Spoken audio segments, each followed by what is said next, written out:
Okay. Welcome to this annual meeting of the County Council, which is being held remotely. Members, may I please remind you that this meeting is being webcast live and it is open to the public, although I have the right to suspend filming if necessary. And just some etiquette meeting reminders. Please only turn on your camera and microphone when you wish to speak. If your broadband connection is poor and this affecting the quality of the call, then consider turning off your camera and using only the microphone to speak. Please use the raise your hand button if you wish to speak. Once you have spoken though, please remember to press the same button to lower your hand. Alternatively, if you do not have that button, please use the chat function to indicate that you wish to speak. A member of Democratic Services will give you a thumbs up if everything is proceeding well and will acknowledge your request. The meeting will be webcast and recorded by Democratic Services and will be minuted by the committee manager. In the event of disruption to the live broadcast due to any technical issues, the meeting will be suspended until the issue has been resolved. Voting is to be by general assent. A roll call will be issued where there is dissent, and in any event, then a recorded vote will be requested, although hopefully not. I will now pass over to the monitoring officer for the first item on the agenda. Thank you, Mr. Chairman. The first item on the agenda is the election of chairman for the coming year. Mr. Bob Gardner has nominated Mr. Anthony Samuels, seconded by Mr. Chris Botton. Can I call Mr. Bob Gardner to say a few words in support of the nomination? Certainly, I'm delighted to actually nominate Anthony Samuels as chairman of the council. I think he's done an absolute sterling job and has controlled and directed the meetings with professionalism, and I think the very least I say, because his professionalism says all the words for me. So I nominate Anthony Samuels as chairman for the forthcoming year. Thank you, Mr. Gardner. Can I ask Mr. Botton as seconder if he wishes to say a few words? Thank you. I very much wish to say a few words. It's a great honour for me to second Tony Samuels as chairman of the council. In his time as current chair, he has demonstrated a huge commitment to democracy and accountability and to good governance. He has managed matters with a light touch, with good humour, with considerable discipline, and his meetings have pace that leave time for debate and for contributions and for humour. He has the requisite charm, compassion and concern for our process, and reflects very favourably on our organisation and serves residents very well in this role. It is my pleasure to second Tony Samuels as chairman of the council. Thank you, Mr. Botton. The motion is that Anthony Samuels be elected chairman of the council for the council year 2021. Could I ask if people are in favour, can they indicate your agreement? Agreed. Agreed. Agreed. Agreed. Agreed. Agreed. Agreed. Agreed. Agreed. Thank you, members. I therefore declare that Mr. Anthony Samuels is the duly elected chairman of the council. Mr. Samuels will now make the statutory declaration of acceptance of office. Thank you, Paul. I, Anthony Samuels, having been appointed to the office of Chairman of the County Council for the County of Surrey, declare that I take that office upon myself and will duly and faithfully fulfil the duties of it according to the best of my judgment and ability. Thank you, Mr. Samuels. You are elected chairman of the council. If you'd like to address the council. Thank you, Paul. And thank you, everybody, especially Bob and Chris, for your very warm words An enormous thank you for voting me in for another year, and it's my honour and privilege to serve the County of Surrey and its residents once again. And it's been a privilege, particularly during these past few difficult months, and it will be, and I dedicate myself to working hard in the forthcoming months to meet the challenges that we have ahead. However, I must pause to reflect on the enormous sadness that we had last month at the Council to say goodbye to our great friend and colleague, Dave Hill, who so sadly and unexpectedly passed away. Dave was due to be at the Oval with me in another lifetime on that day that had to be postponed. And I haven't met in a long career anybody that has transformed a service like Dave has done with our children's service over such a short period of time. The positive impact that he's had on the Council and vulnerable children in our care can never and will never be underestimated. It's been heartwarming to speak to so many people since his passing, to hear of all the wonderful stories and sentiments about Dave, and his many colleagues recall him with much affection and the utmost respect. He was a thoughtful, inspirational and committed character who had a passion for justice, fairness and, most importantly, not accepting discrimination in any form. He will be sorely missed by everyone, not only here at the Council, but by his family and friends. And we at Surrey will work hard to ensure that his legacy lives on by delivering the very best support we can to Surrey's young people. So, Council, I would like you to join me in a quiet reflection for a minute's silence for our great colleague and friend, Dave Hill.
Thank you, Council. May his dear soul rest in peace. Moving on, sadly, we've also had to say goodbye far too prematurely to a friend of mine and a dear friend of Surrey's, Tony Pidgley, the chairman of Berkeley Homes. Tony was a former Barnardo's boy, and like my own, Tony's early years were very humble. But yet, thanks to his sheer hard work and determination, he went on to be one of the country's most successful house builders, providing much needed housing to everyone. He was the ultimate success story, but Tony leaves behind his wife, Sarah, and 4 children. He'll be very sorely missed. Before we move on to the business of our AGM, I would also like to thank and say a huge personal thank you to the many, many people who have been supporting Surrey residents during this current COVID pandemic. Thank you to our key workers, Surrey officers, our wonderful voluntary community and faith sector groups, and every resident who've pulled together through the past very difficult months. I'd also, while I'm at it, like to specifically single out our leader and chief executive. I personally know how hard they've worked 24/7 over the past few months, and their dedication is plain for all to see. I've always known Surrey was a special place since moving here many, many years ago, But wow, the last few months have shown what we can do when we all stand together. Which brings me to announcing my revised theme for my forthcoming year, which is Surrey Stands Together, recognising staff and volunteers who have pulled together to support Surrey during this terrible pandemic. And I will pay particular focus to those staff and volunteers working within Surrey's youth, because we have a huge responsibility now to take the next generation forward, because this pandemic has hit them disproportionately. In that regard, I'd like to announce that Surrey's youth mayor, Jacob Wren, has successfully been appointed for another year. And I've asked our Vice Chairman, Helen Clack, to lead on this in order that we support Surrey's youth, the young mayor and cabinet to enable young people's voices to be heard louder than ever, especially on IT. So I'm sure you'll agree that we have plenty to focus our efforts on. As Surrey stands together, we will come out of the other side of this pandemic stronger than ever before. Thank you. Moving back to the agenda, item 2, apologies for absence. I've received apologies from Mr. Newty and Mrs. Mason. And Becky Rush as well. Item 3, minutes on page 7 of the agenda. May I sign the minutes of the council held on 17th March 2020 as a correct record of the meeting? Agreed.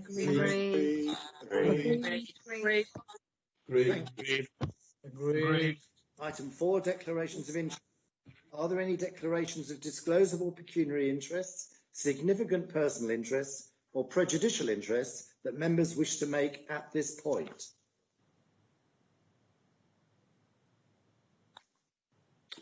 Thank you. There are none. Sorry, Chairman, I did raise my hand.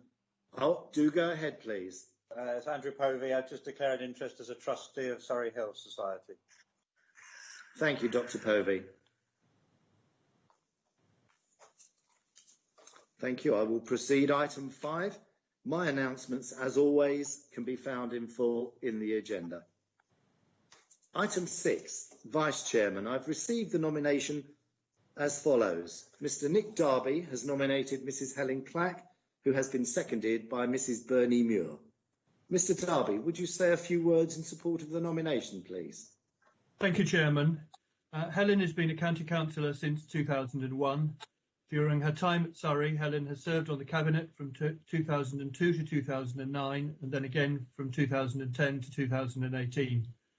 Highlights of her service include being Cabinet member for the London Olympic Games 2012 in Surrey, bringing the Olympic cycle races through the county, and Cabinet member for the 800th anniversary of Magna Carta. Having served as Vice Chair of Surrey County Council for the last year and a half, she wishes to continue to use her position as Vice Chair to support the voluntary sector and especially those that help people with learning difficulties. This overall experience makes Helen eminently qualified for the role of Vice Chairman and indeed to continue in that very role. I therefore have no hesitation in proposing her as Vice Chairman. Thank you.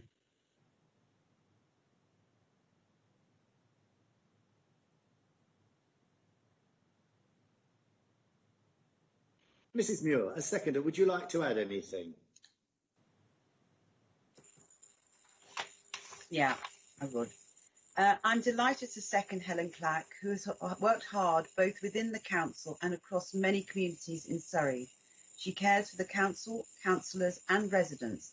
Her door is always open and she is always able and willing to assist us all in striving to deliver the very best we can. So I'm delighted to second her. Thank you, Mrs. Muir. Then the motion is that Mrs. Helen Clack be appointed Vice Chairman of the Council for the Council year 2020/21. All those in favour of Mrs. Clack, please indicate your agreement. Agreed. Agreed. Agreed. Agreed. Agreed. Thank you. I then declare Mrs. Helen Clack to be duly elected as Vice Chairman, and she will now make a statutory declaration of acceptance which will be witnessed by Paul Evans. Thank you, Chair. I, Helen Clack, having been appointed to the office of Vice Chairman of the County Council for the County of Surrey, declare that I take that office upon myself and will duly and faithfully fulfil the duties of it according to the best of my judgment and ability. Care to say a few words, please, Helen? Congratulations. Thank you very much. Thank you. And I just firstly quickly say thank you so much to Nick Darby and to Bernie Mere for proposing and seconding me and being so generous in their compliments. And I will try and live up to their words. I am extremely honoured to be re-elected as Vice Chair of the County Council, and I look forward to serving residents and the Council to my best endeavours over the coming year. And of course, I would also just like to add my condolences to Dave Hill's family and to our staff and colleagues at County Hall. Thank you, Chair. Thank you, Helen. Item 7, the Leader's Statement. I now call Tim Oliver, the Leader of the Council, to make his statement. And may I remind you, members, that you can make comments as well as ask questions on the Leader's Statement, and the Leader will respond at the end. Leader. Thank you very much, Chairman, and good morning, members. Mr. Chairman, as you've already touched upon, it was with the greatest of sadness that just 2 weeks ago, we suddenly and tragically lost Dave Hill, our Executive Director for Children, Lifelong Learning and Culture. Dave was a key member of the senior leadership team, a team that has worked so hard to raise the bar in the delivery of our services. Words really cannot express our sense of loss, both personally and professionally, but all of our thoughts continue to be with Dave's wife, Jo, and his 2 daughters, Laurel and Lydia. Dave was a tower of a man who was held both in respect and affection by those who worked with him, not just at Surrey, but across the whole of children's services. He was thoughtful, inspirational, committed, and self-deprecating. He will be irreplaceable.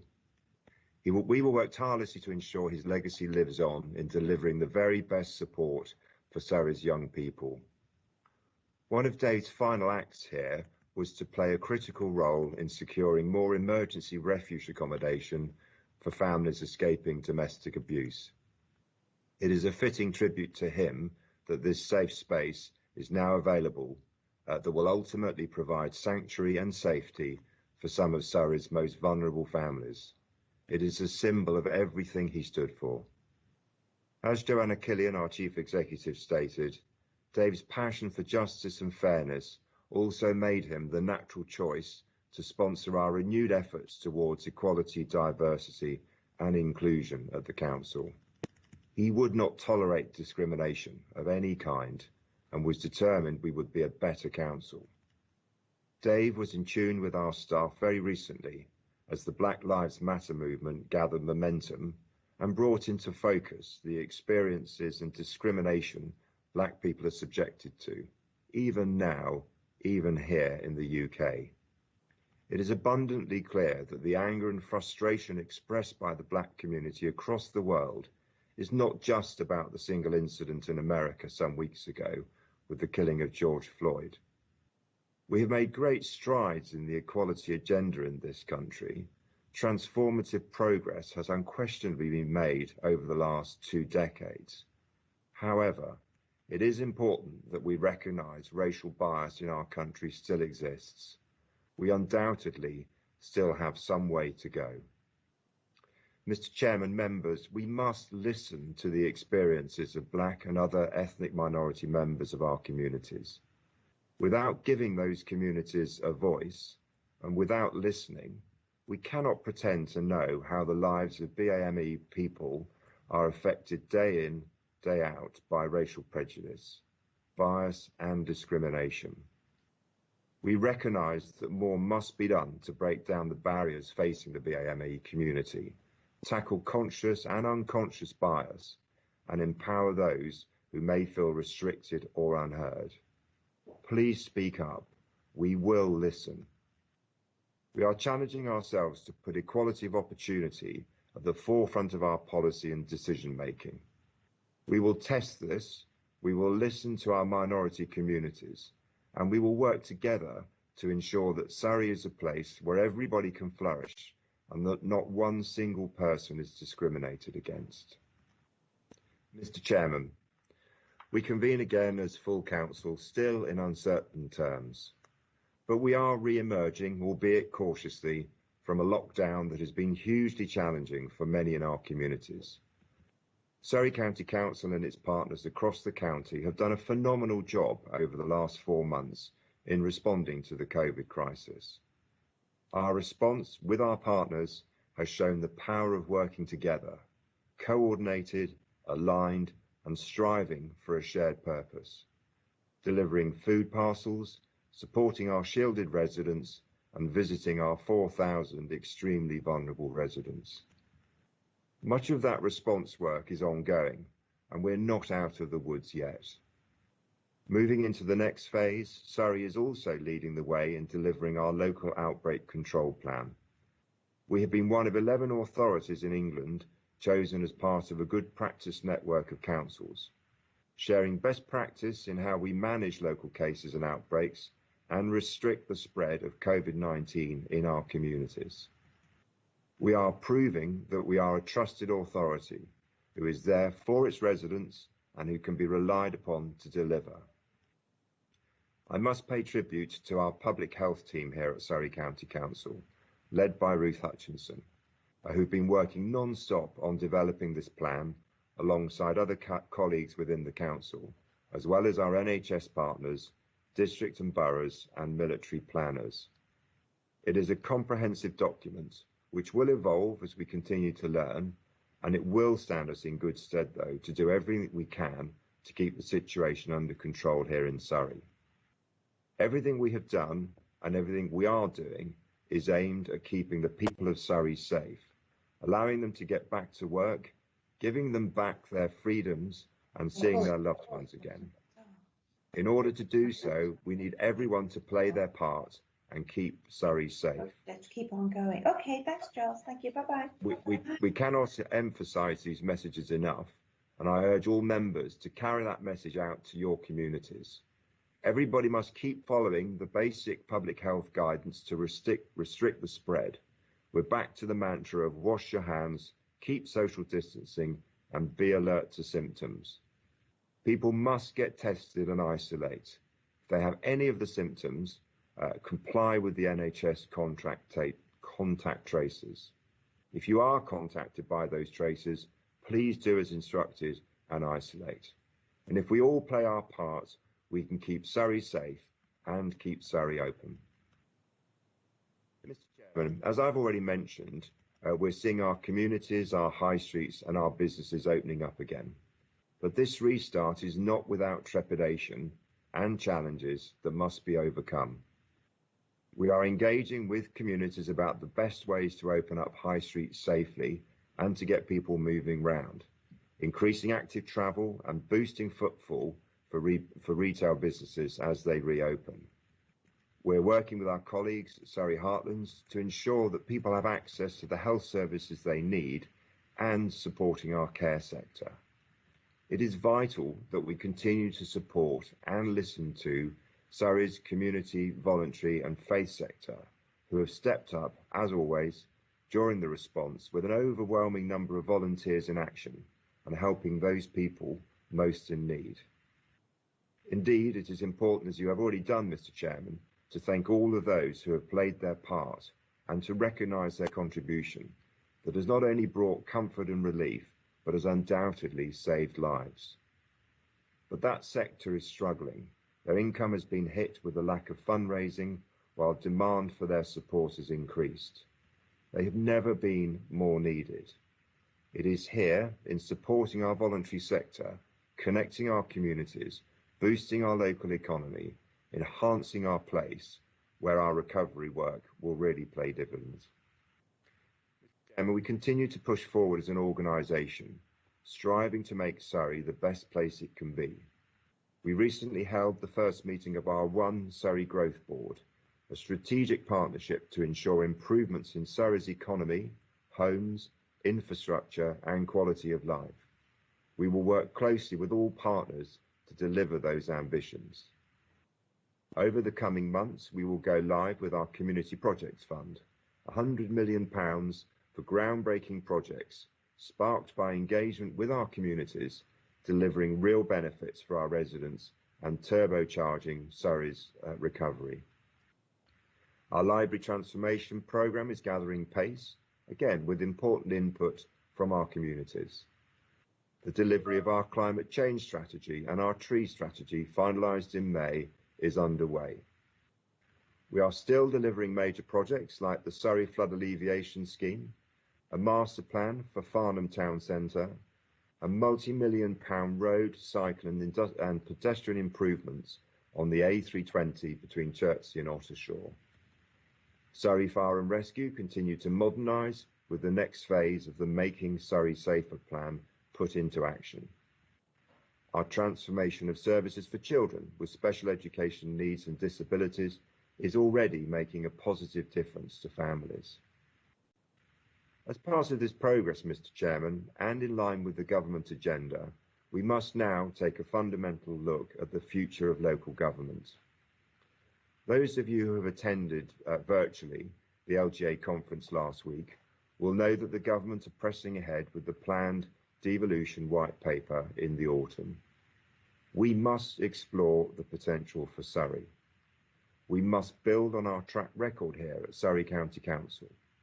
We have transformed this council from financial instability and failing services into one of the leading authorities in the county, with a positive economic outlook and services that are fit for the future. Over the last 4 months, we have led a robust, coordinated and effective response to COVID-19. But we can do even more. By working with government ahead of this white paper, I believe we can secure greater powers and responsibility, and we can examine what is the right structure of government for Surrey's future, to tackle the challenges we face and take the opportunities that are coming our way. With the right combination of devolved powers and structural reform, alongside our strategic vision and leadership, we can not only recover from COVID-19, but unleash growth and fulfil this county's potential. We can reduce inequality. We can deliver new models of health and social care. We can support the high street. We can plan a sustainable, greener future. We can ensure the skills needed for our local economy are met through opportunities for our young people. We can better empower and connect our communities. We can lead a digital future. There are huge financial savings to be made and a more productive and resilient economy to be harnessed. This is a huge opportunity for Surrey and one that we must get right. We will continue our work in exploring the options and engage our partners across Surrey with a view to coming back to Council in early autumn. Mr. Chairman, finally, our ambition has not dimmed. Our transformation has not stopped. We continue to raise the bar for public service. We remain innovative in our thinking, determined in our attitude, and bold in our actions. Thank you very much. Thank you, Leader. Mr. Darby, would you like to speak? Thank you, Chairman. I will start with my own tribute to Dave Hill, a tragic loss and a fantastic servant of Surrey. Dave joined our children's service at a time of crisis. What he achieved was truly transformational, inspirational example of what can be done. My heartfelt condolences to his family, friends and colleagues. In a very different way, I also wish to repeat my thanks to all our staff at Surrey County Council for their work and response to the pandemic, and in doing so to include our partners, stakeholders and indeed our residents. As I have said before, I believe it is now clear local knowledge, input and solutions have worked well in so many cases. Lessons for the future. I should include in this our leader and chief executive, a fantastic example of really a huge amount of work. Inevitably, we have concentrated on our adults and children's services. I very much welcome the statements from the head of NHS England made over the weekend on the subject of adult care. The pandemic may just prove to be the catalyst we need. We can but hope central government will take up the challenge. This remains a sector crying out for action, the very area where we spend most. On that subject, there were announcements from ministers early on in the pandemic that local government would be fully supported financially.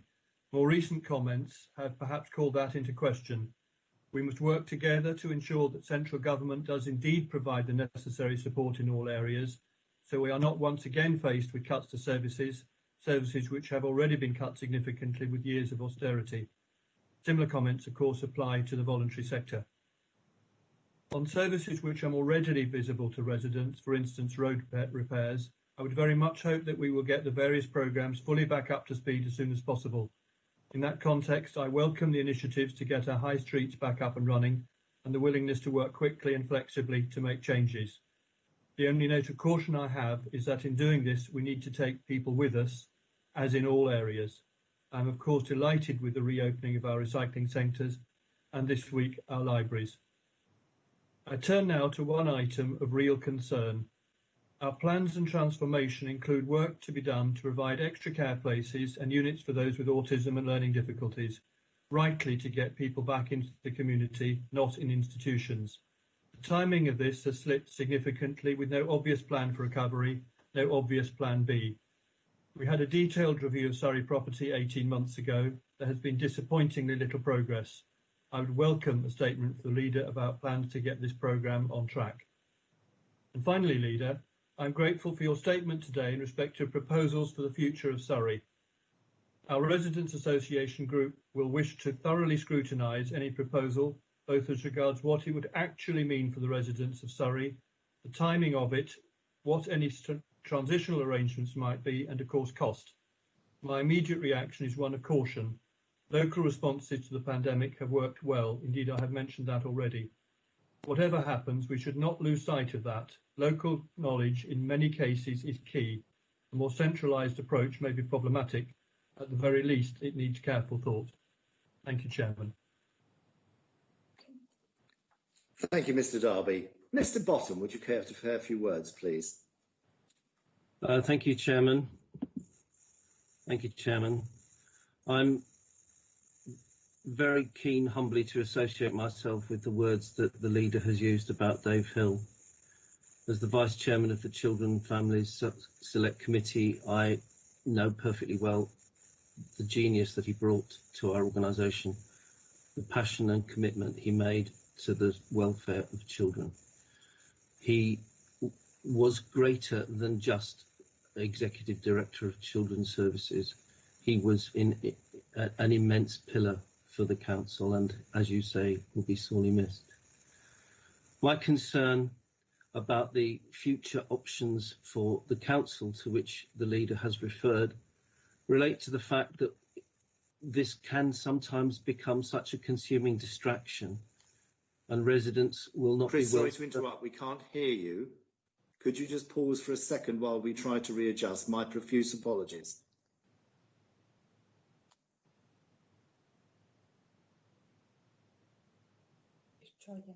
Okay, Chris, if you'd start again, my apologies once again. Okay, sorry, did you not hear anything? We heard the first part, so about a few lines back. Thank you. Thank you. So I am concerned that the Council should not consume itself or its energy in looking at complex options for the future. A single unitary authority for Surrey will be a controversial option that we will oppose, and we would expect a level of consultation and localism to be properly reflected in the solutions that we would put forward. My own group will look and scrutinise very carefully what is being proposed, but will generally oppose single, monolithic and remote authorities which fail to learn the lessons from the localism and the closeness to communities that really matter to our residents. We have a number of crises in the county, and those crises need addressing and should not be we should not be consumed with energy for alternative issues. The first crisis is in the care home sector, which teeters on the brink of collapse, and where we may need to support struggling family-run care homes. We may need to look at options to take them in-house or to go into joint ventures, but our elder residents will not be well served unless we actively work to support the area that is so important to the future. The second crisis consists in the vulnerability of our children, the predominance of domestic abuse to which the leader referred, again referring to the extremely good work of Dave Hill, and that we have discovered during the epidemic unmet needs in our communities that during our management of the protection of the vulnerable have revealed a legacy that we must address as we accustom ourselves and our work programmes to the new normal. Newly discovered needs of those increasingly left behind. If we promise to leave no one behind, can we afford to be distracted from that life-changing position? Our third crisis, again the leader has referred to it, is in the prosperity of our county and our citizens. The airline, hospitality and retail sectors of our economy are very seriously challenged, and we need all our heft, all our ingenuity and all our imagination to drive business development through joining up LEPs, bids and local committees through the Business Development Board to ensure that we rebuild the economy of our communities and sustain their prosperity. And finally, Chairman, there are our schools, a sector which has worked every bit as hard as others in the crisis, but which has found gaps which urgently need to be filled. Children with special needs have not had their needs fully met. Families without access to IT or broadband have found themselves significantly disadvantaged, and all our children have lost ground in their progress, which somehow we need to be made up. I would like to propose that we need a standing conference of heads and specialists to develop a recovery plan for all our children, whether in the county or academy sector, to explore how best we can share best practice to narrow the gap. Whatever the government asks us to consider in terms of future local government structures, the real issues which face us will not require less than our very best attention. Thank you, Chairman. Thank you, Chris. So now I've got several people who want to speak. I call Mary Lewis. Thank you, Chairman. I'd like to start by thanking the leader for his wide-ranging statement, which laid out all the challenges and opportunities that are in front of us. In particular, I draw attention to his statement that our ambition has not dimmed and our transformation work has not stopped. And I'd like to reflect for a moment on this with regard to children's services in the county. It was my privilege and pleasure to work so closely with Dave Hill. And as lead member and DCS, not only were our diaries inextricably linked, but we also shared numerous legal responsibilities. Dave was an inspirational leader of Surrey's children's services improvement, and he certainly both supported and motivated me in my determination to improve outcomes for children in the county. But one of the many things that Dave did well was to identify talented people who could help us in this work and to bring them to Surrey. So although I will miss Dave greatly and on a personal level, I will continue to strive alongside the officer team which he built to complete the work that he started. And I would like to use this opportunity to ask and encourage all members to continue to support that work, because there is still a great deal more to do. As the leader said, our ambition hasn't dimmed and our transformation work hasn't stopped, but that means we've all got to keep up the efforts. Thank you. Thank you, Mary. Andrew Povey.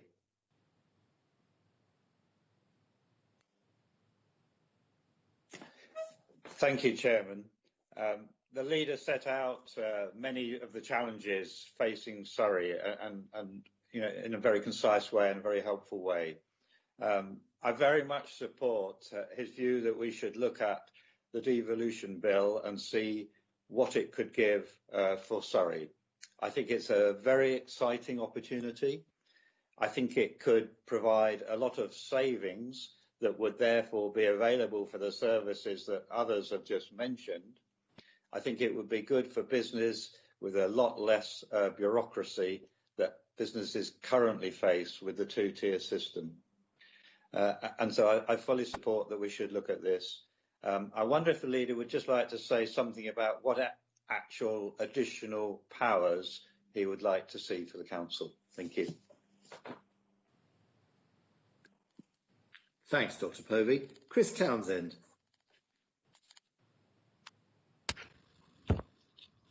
Thank you, Chairman. I'd like to associate myself with all the comments that have been made about Dave Hill, a lovely, caring man. I think it's all been said. On a more difficult note, to read about what Surrey is thinking concerning the unitary situation in the press prior to actually getting anything from the leader or the chief executive to all councillors is, I think, to say the least, disappointing. Communication again failing. Speaking to the press first doesn't seem to be a good idea to me when you're talking about something so serious. As a unitary person, I'm very, very keen on unitaries. It worries me deeply if we're thinking of going as a whole Surrey unitary. I thought that failed when it was last looked at many years ago. The way forward surely is to break Surrey into 3 or 4 segments and have a unitary in each segment. I think points have been made about the savings, etc., that can be made. But I am disappointed in the leader in we read things in the press before councillors know about them. Thank you, Chairman. Thank you. Jonathan Essex.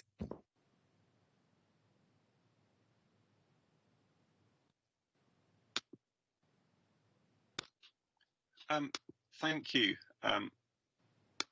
I would also like to pass on my condolences with regard to Dave Hill.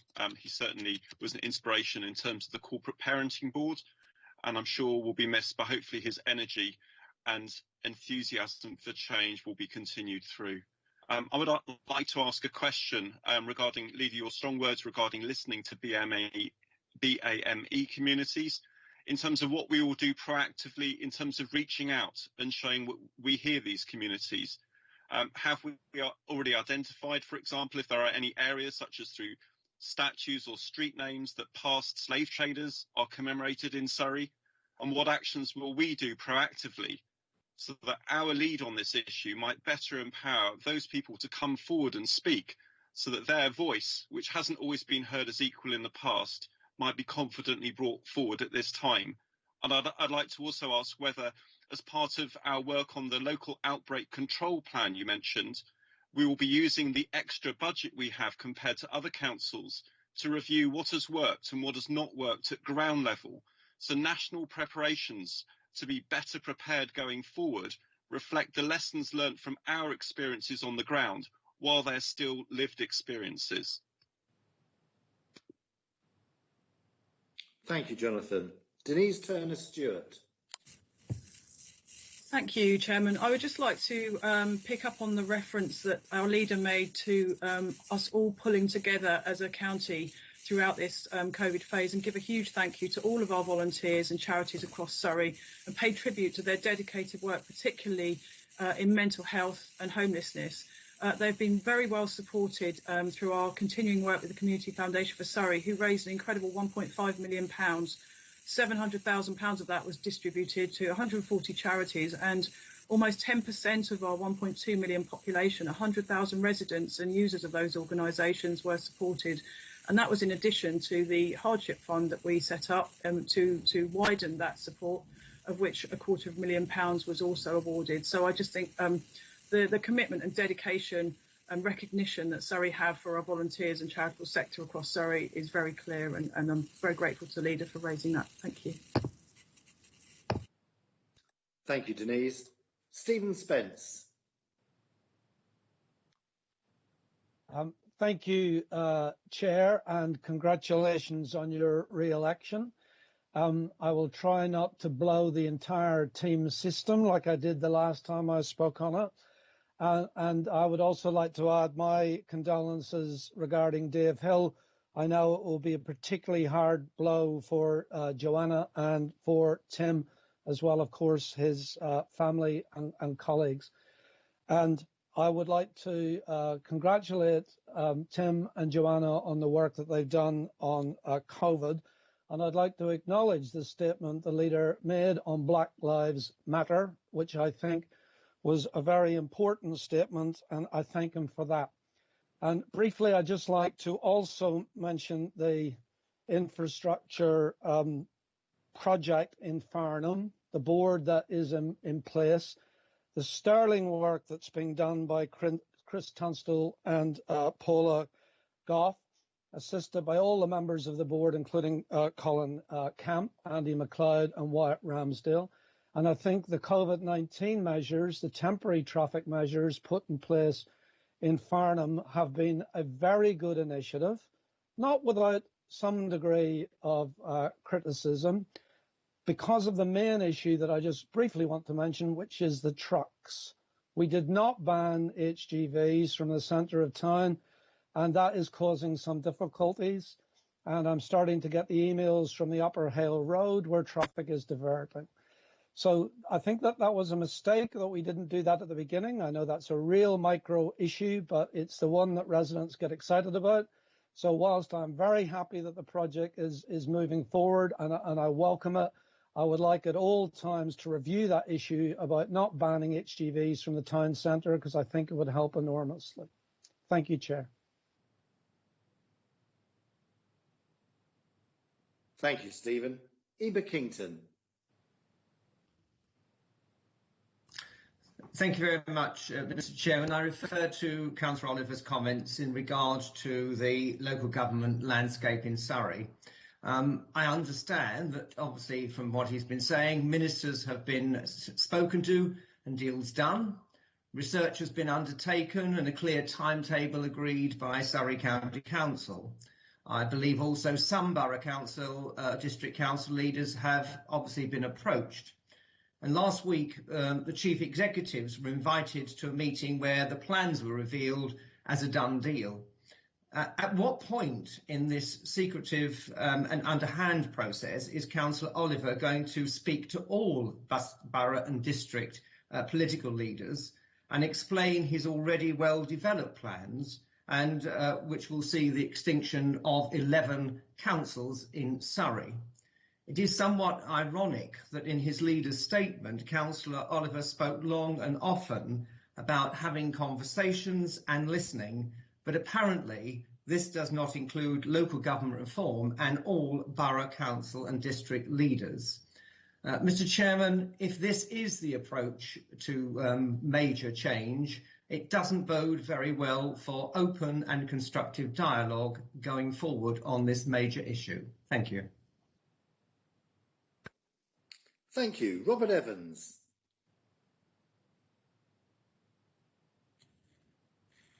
Thank you very much, Chair. And can I also associate myself with the remarks and tributes to Dave Hill? I was a member, or I'm a member of the Children's and Families Committee, Select Committee, and I know the huge contribution he's made to that service within the county.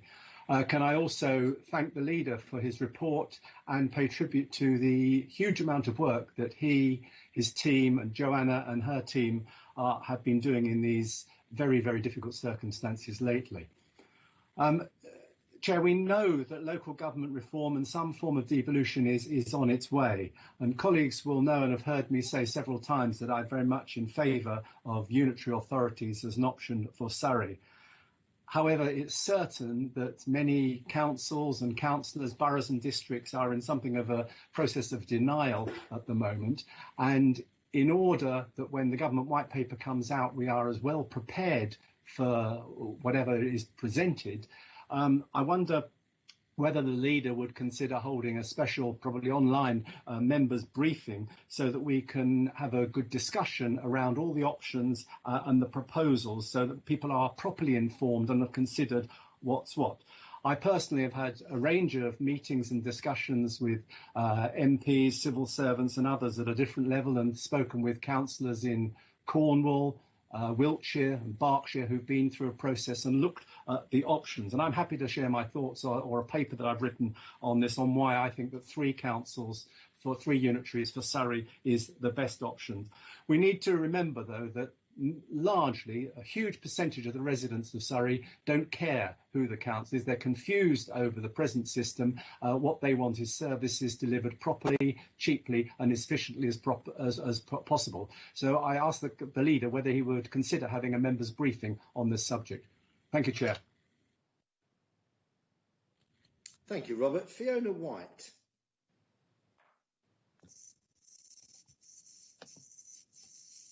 Thank you, Chairman. Can I first associate myself with all the comments about Dave Hill? They've all been said. I don't need to repeat them. Certainly he was a real servant to Surrey and to the young people in Surrey. Secondly, can I just place on record my thanks to all the staff of Surrey County Council and the District and Borough Councils. They have stepped up to an amazing level during this pandemic crisis. They have worked their socks off. They have delivered huge amounts of support for residents in Surrey, and I would just like to say thank you to them. Chairman, the real reason that I put my hand up to speak was about the proposed local government reorganisation announced in the leader's speech. While there is a debate to be had about the future of local government in Surrey, I think it needs to be a proper debate. And it's a shame that the leader has not instigated that debate across the county before he decided to make this announcement. The time for that debate, I would suggest, is possibly not now. We are still recovering from the COVID-19 outbreak and do not yet know whether there will be a spike or even a second wave.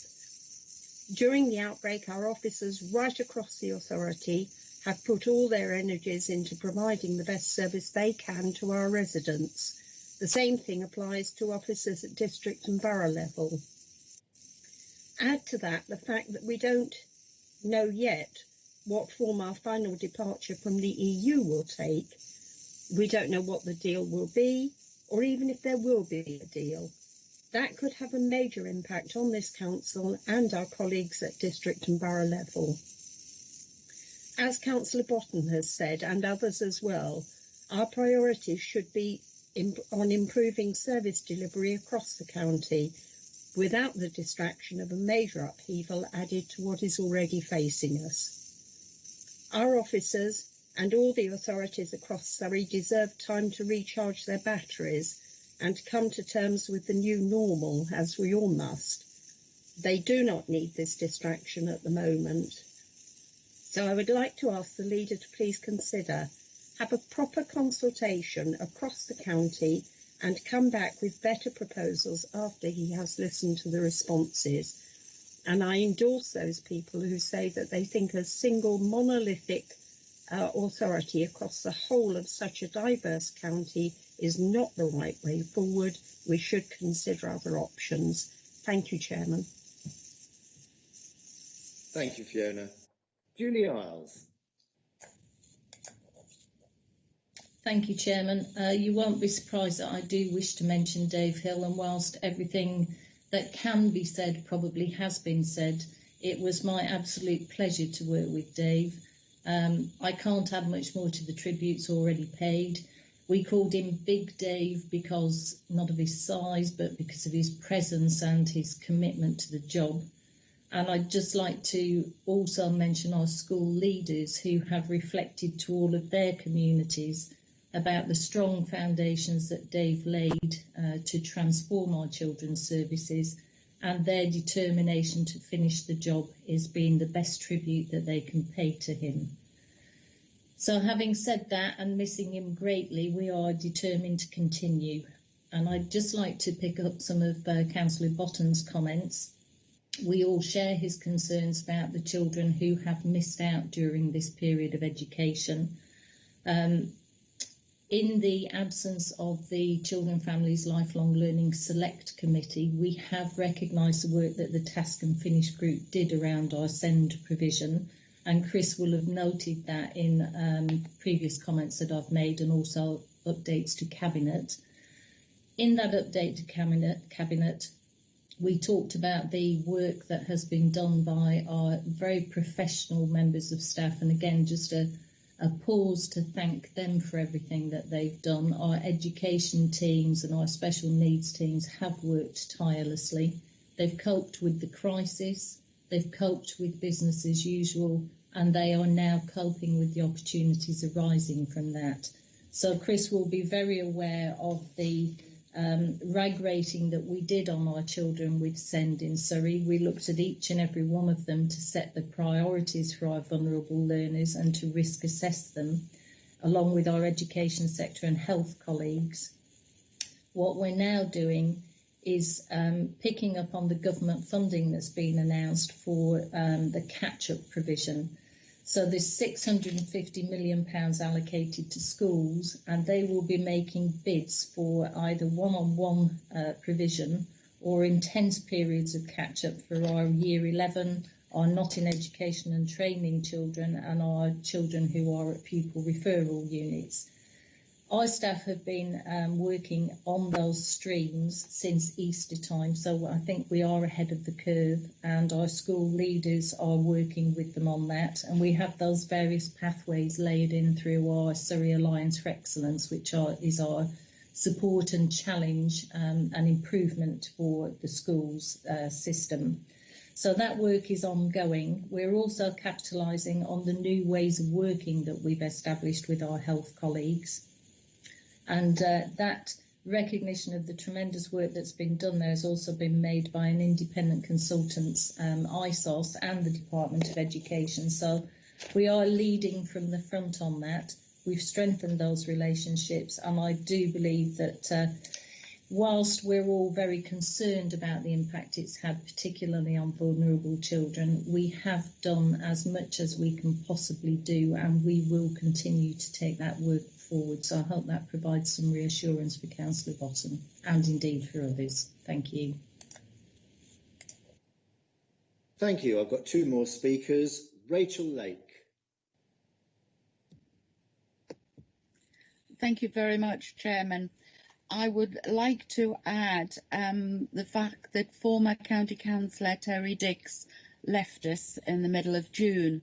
As you know yourself, Chairman, you knew Terry could be quite a controversial gentleman, started his community life as, believe it or not, a council officer, progressed to being an MP, a county councillor, and in latter years a borough councillor. He was always a community man who could certainly blow the lid off anything controversial at any time, and I think that's what he will be most remembered for. But we did lose Terry in the middle of June. I also pay tribute, as everyone has, to Dave Hill, who has left a mark on Surrey that will live on endlessly. But I'd like to respond to members that have made comments with regards to devolution. What nobody seems to have commented on is that there is a white paper, and it's coming out in August. And if we want to be on top of the job, we need to talk to each other. So I agree with the member that this is not the time for a debate, but that the leader did say that he would be dealing with the information, and it will come down to us and people will be spoken to. So I just wanted to emphasise we do have a deadline, not made by the leader of Surrey County Council, but actually made by the government. Thank you very much, Chairman. Thanks, Rachel, and I thoroughly endorse your remarks about the inimitable Terry Dix. Finally, Saj Hussain, please. Thank you, Mr. Chairman. I'd like to too record my condolences for David Hill. He'll be sadly missed. I'd like to start, Mr. Chairman, with a quote from Fred Rogers. And it goes like this. When I was a child and would see scary things in the news, my mother would say to me, look for the helpers, you will always find people who are helping. And this is so true. This is so true with the voluntary sector. I know we have our voluntary sector, the churches and the faith groups, but what this pandemic has brought into home is the people who have actually come out to help. In my division, Naffield, St John's and Brookwood, a young lady, Sheer Snell, came out of the blue and she organised a real helping hand. She's served over 1,000 people with her help, picking up prescriptions, doing shopping, gardening, walking dogs. I just want to show an appreciation to all these people. And I think this is happening up and down the country, not only just Surrey, but up and down the country. But we really need to, and I was really pleased when you said that, you know, you will make sure that these people are recognised properly. And the leader made a comment, and so did Denise. I just want to show my appreciation to these people, long may they continue. And I know when they're there, that we will always get help. Thank you, Chairman. Thank you, Sars. That concludes the questions. Leader, would you care to reply, please? Thank you very much, Chairman. Quite a lot of comments, and I apologise if I don't pick up everything now, but I will make sure that I follow it through after this meeting. But perhaps I can just deal with some of the themes first of all, and to start where Rachel Lake, with Rachel Lake's comments. This is not my timetable. This is a government white paper. As I mentioned in my speech, anybody that listened to Simon Clarke, the Minister from MHLCG, on Friday will have seen the urgency that the government are now placing on the devolution agenda, and with devolution comes restructuring. And as a result of COVID-19, actually, rather than delaying it because of COVID-19.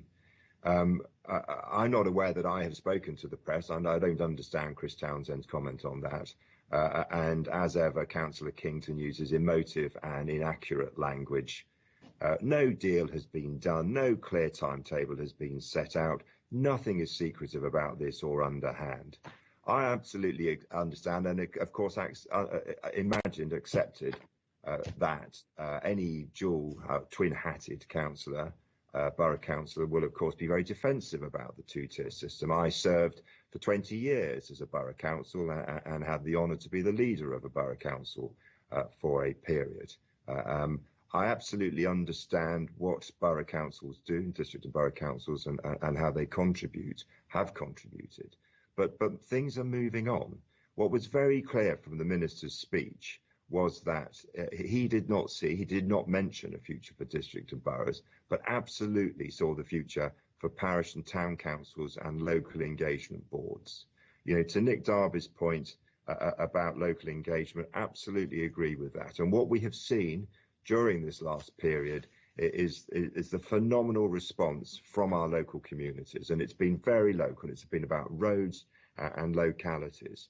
And that's where I believe the real work has been done, with the county council providing some strategic support and where appropriate, physical support and funding for this. But actually, the real work has been done in our communities and with the support of the voluntary and the charitable sector.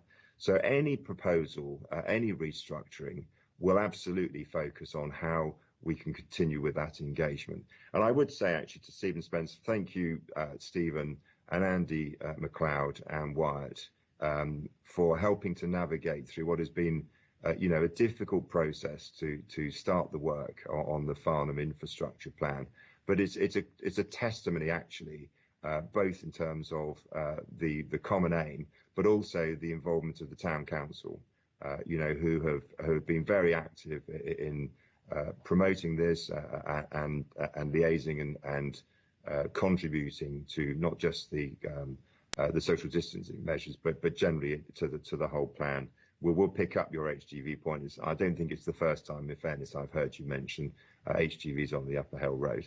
But it is a very good example where where you can get good local engagement from town councils, just how effective that can be. So I would say to you that this is coming down the line. It is about our residents. Any process from here on, and all I've said today is that we will now start to engage with government around that process. That we are only just starting that dialogue now. It may well be that I have a view on what I think is in the best interests of our residents, but that's my own view, and will be shared by some others, and not shared. So the public will be asked for their opinion. As Robert Evans said, and I know, as we all know, probably from our own experience on the doorstep, the residents don't generally understand or need to understand the difference between the tiers of local government. They just want their bins emptied, their planning application dealt with, their child educated, and their relative looked after. Those are the things that they focus on, and what they don't want to see is year-on-year increases in their council tax. Streamlining the way in which we deliver those services will deliver some savings. Anybody that is going to suggest to me or seeks to suggest to me that this council will lose focus on the delivery of its services, I'm afraid is being unfair and unreasonable and untruthful, because I think that we have demonstrated that with the Chief Executive and her team, and with the cabinets and with all members, quite frankly, that we have all been completely and totally aligned on improving the way in which we deliver our services. That has been the absolute focus for the last 2 years, and will continue to be. Nothing, absolutely nothing, is going to divert us from that. We will get Ofsted back in. We will see an improved rating in our children's services. We will work and lobby government to address social care and to find a long-term solution. We will work with the health system to see closer integration and better delivery of services. Nothing is going to distract us from that. This is not my choice, in truth, to start down this line at the moment, but I can see why the government want to do it. And I'm absolutely determined that this council will be at the front of the queue in those conversations to help shape the policy and shape whatever solution we go with across this county, rather than be at the back of the queue and have something imposed upon us. So for those of you that think that there is some done deal, you're wrong. There isn't, and there won't be. There will be consultation. There will be discussions. I was actually about to set up some meetings with the leaders of the district and borough councils within the next couple of weeks. There will be a members' seminar, of course there will. At the moment, the timetable was to start the real work now over the summer, and for this to come to Cabinet and Council in the autumn. I'm very happy if members want to have an initial seminar workshop before the end of July to look at the process and look at the options. Very happy to do that. But at the moment, those aren't at a point where we can have, I think, a meaningful discussion around what those look like. But we can take that forward. So I think just in summary, this is happening. The government are going to legislate for it. I want to make sure that we get the best deal for Surrey. There will be a debate not only around the two-tier structure, but also about an elected mayor, and whether or not people think that is beneficial or otherwise. There will be much work to be done. But actually, we are, as a county authority, we already deliver this so-called monolithic organisation. The county delivers services to all of our adults and all of our children already. There is not a lot more. There are other things that need to be done, and we don't deal with planning, we don't deal with waste collection or curbside collection and so on. But actually, we're already delivering a huge number of services across the 1.2 million residents. So I'm not entirely sure why people think that there's a need to break up the county into a number of smaller areas. The government, one thing I would say, just as a final comment on this topic, is that the government are very focused on the retention of children's services, i.e. not breaking up children's services. For us, I believe, all the work that Dave has done and has left for us, all points to the fact that we have now got our children's services into a much better space. There is absolutely more to do, particularly in the area of SEND. There's no question about that. Nobody's being complacent about it. But to see that being broken up, I think will put us back years to a point that it would just not be, I believe, acceptable to our residents, and certainly not to the founders that we support. So this debate now has started. It will run. I hope and I'm sure that we will have a constructive approach to this. We are not all going to agree on the way forward, but as I say, my priority is to make sure that our residents, who will have a loud say in this, that we get to a point where they're comfortable with the proposals. Mr. Chairman, I think just one other point I'd like to make, which is to do with active travel. We have had some funding from government, not as much as we wanted, but we have topped that up from our own funds to promote active travel, and that is about putting in better pedestrian facilities for social distancing, but also cycle lanes and so on. I'm aware that in Redhill, the proposals there didn't find favour with local residents and shopkeepers, and we've sensibly removed those barriers, but only on the understanding that we now move forward with alternative schemes. We have to get people out of their vehicles. We know that more than 40% of the carbon footprint is caused by vehicles. So we've got to use this opportunity to make it easier and safer for our residents to walk and to cycle around the county. So I would ask, please, that as we start to roll out these active travel schemes, that you do get actively involved, and that we make sure that we can try and find a scheme that has the consensus of the majority of our residents, although, as always, we're never going to please all of the people all of the time. Mr. Chairman, I'm conscious of time, and that there was a lot of questions there. I know I haven't picked up the points that Jonathan Essex raised, but I will do that outside of this meeting, if that is okay. Thank you. Thank you, Leader. So moving to item 8, the annual review of political proportionality. On page 19 of the agenda, I call the Leader once again to introduce the report.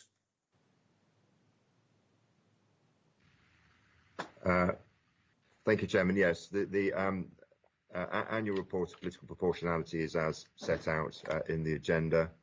I don't think there's much for me to add to it. Thank you. Thank you, Chairman, because I understand this item is agreed by all parties, but does anyone want to speak?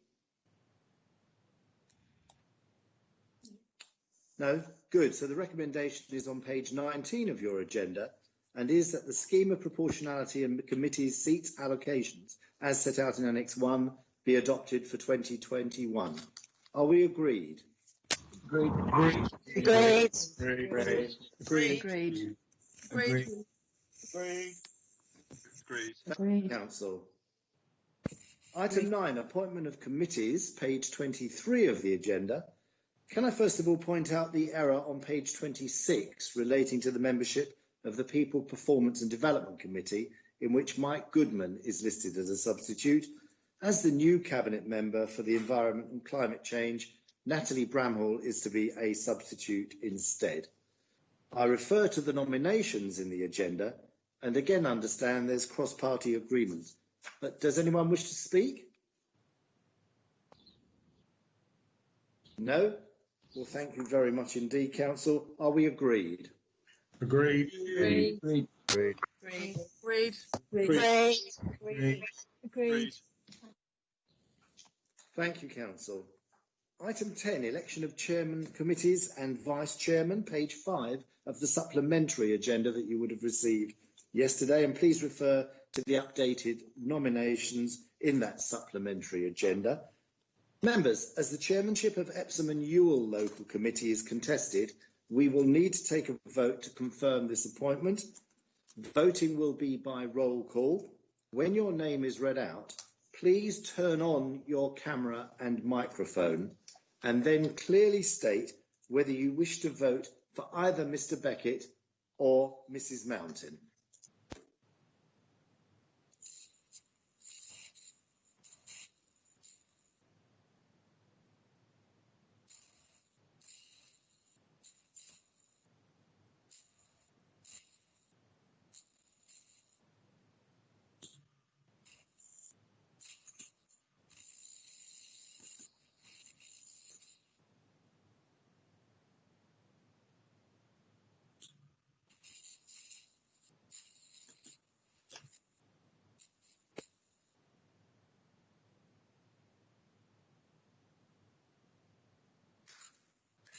We start with him. Okay. Mrs. Angel. For Miss Mountain. Thank you. Ms. Azad. Mrs. Mountain.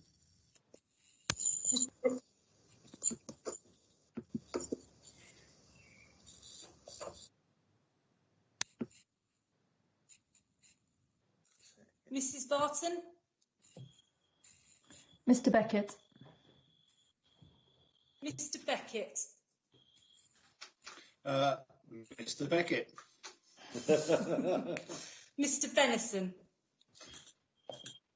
Sorry, was that Benison? Yep, Mr. Benison. Abstain. Thank you. Miss Boot.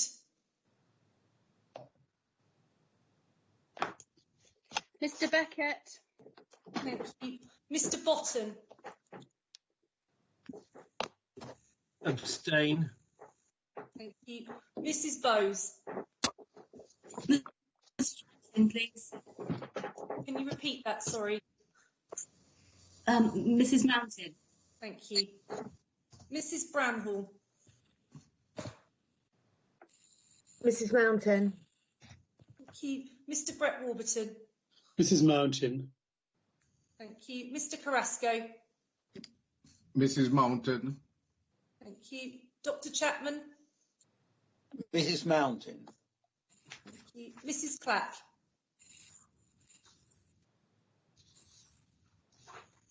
Mrs. Mountain. Thank you. Mr. Cooksey. Abstain.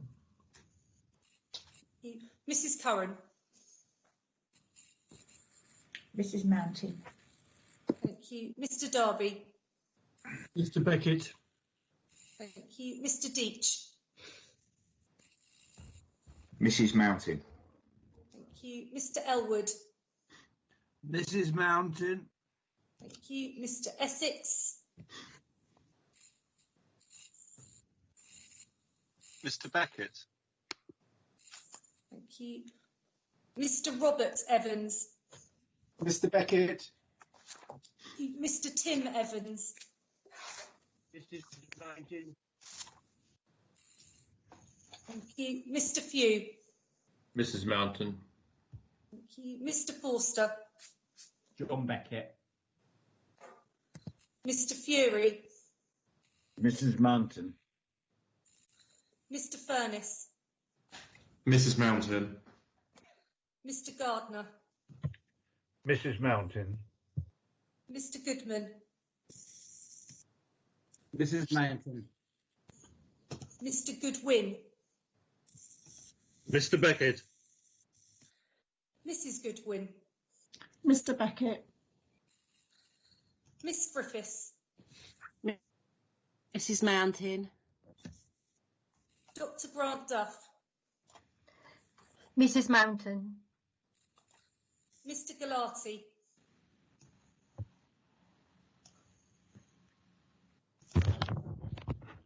Ken, your microphone is off.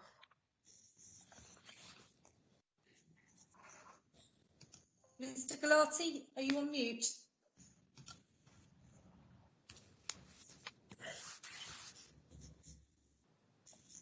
Move on. Okay, we'll move on. Mr. Hall. Mrs. Mountain. Mrs. Hammond.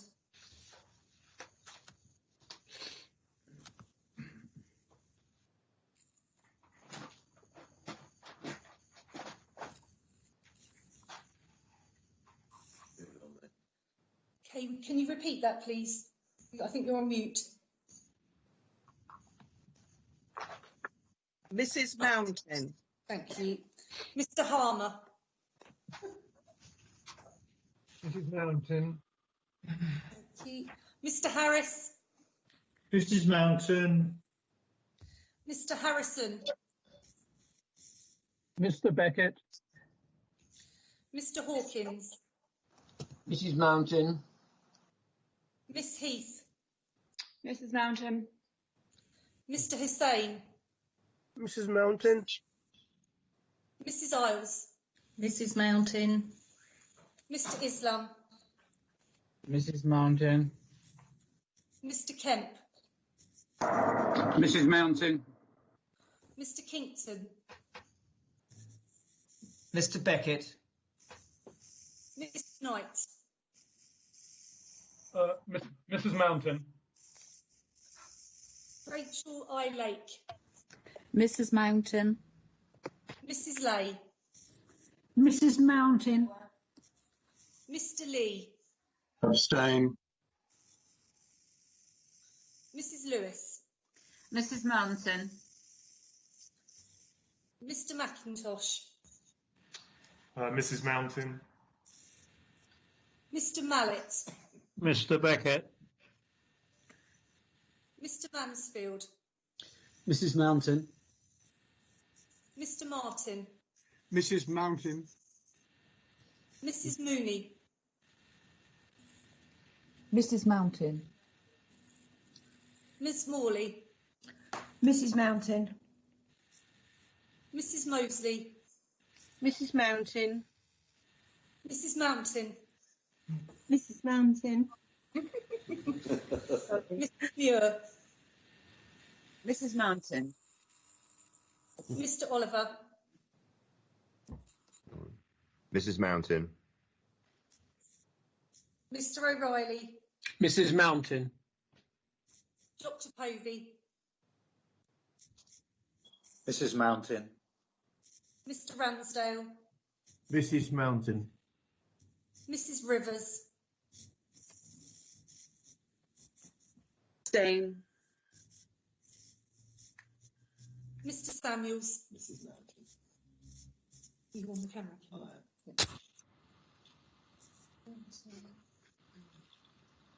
Mr. Spence.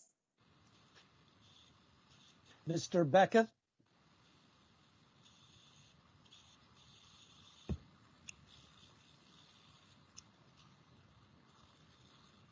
Mrs. Steeds.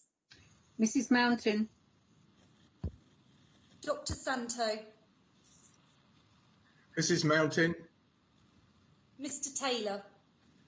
Mrs. Mountain. Miss Thompson. Mrs. Mountain. Mrs. Thorne. Mrs. Mountain. Mr. Townsend. Definitely Mr. Beckett. Miss Turner Stewart. Mrs. Mountain. Mr. Walsh. Mrs. Mountain. Miss Watts. Abstain. Mrs. White.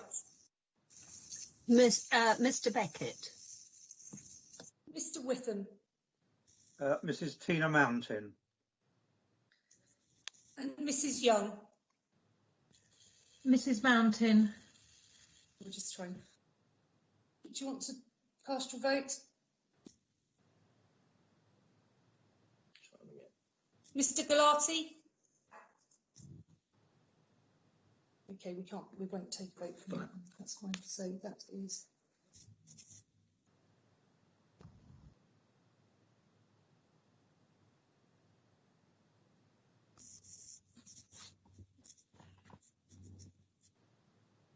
Thank you, Council. I declare that Mrs. Mountain is duly elected, and I now call the recommendation on page 6 that the members listed are duly elected as Chairman and Vice Chairman, respectively, of the committees as shown for 2020-21. Are we agreed? Agreed. Agreed. Agreed. Agreed. Agreed. Agreed. Thank you, members. We move to item 11, members' question time, page 7 of the supplementary agenda in your possession. I've had notice of 13 questions, 5 minutes per question for supplementary questions, if any, and these must be framed as questions, not statements, and be relevant to the original question. Question time will be limited to 45 minutes, at which point I will finish the question we are on and close the item, and any questions not covered in the 45 minutes I will deal with, at least which point we'll finish the question and close the item, and members, of course, can follow up with the relevant cabinet members outside the meeting. So, question 1, Mrs. Watson, do you have a supplementary? Yes, thank you, Chairman. First of all, I'd like to thank the Leader of the Council for his response. In my question, I asked if you would formally write to the event organisers.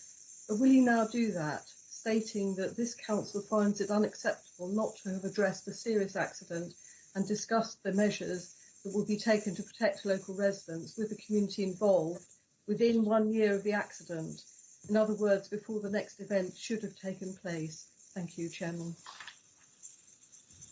Thank you. Any other questions on this point? Mr. Deach, I think.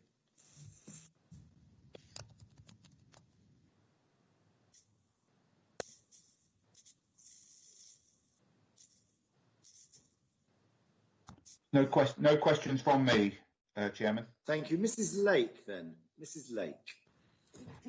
Thank you, Chairman.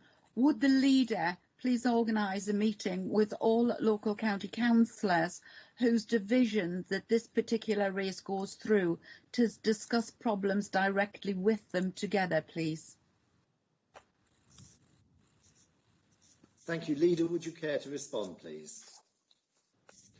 Yeah, thank you, Chairman. I'm certainly very happy to write to London Marathon Events to ask them to confirm that they will ensure that there are suitable safety measures in place. The officers here do work with them, and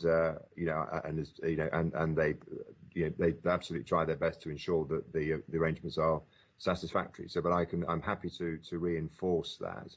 I don't think it's appropriate, though, for me to involve this council specifically in an individual claim. As my response says, London Marathon Events or their insurers are dealing with that, and I think that's a matter for them to progress. And in relation to Mrs. Lake's comments, I mean, it would be helpful if any member has specific issues, if they can let me have a note of those. I'm very happy to engage with you if there are specific issues in your area. As my response indicates, we are currently in discussions with Denise Ernest-Stewart, but with the event organisers in terms of the future of the event post 2021, and we are very keen to ensure that if we do take this forward beyond 2021, that there is some real tangible benefit, additional benefit to Surrey residents. So that's an active dialogue. Obviously, this year's event has been cancelled, but if people have got particular issues, please do let me know. Thank you, Leader. Question 2, Mr. Robert Evans, do you have a supplementary? Yeah, thank you, Chair, and can I thank the Cabinet member for her comprehensive response. But it's clear from that response, I'm sure to all colleagues, that this is confusing.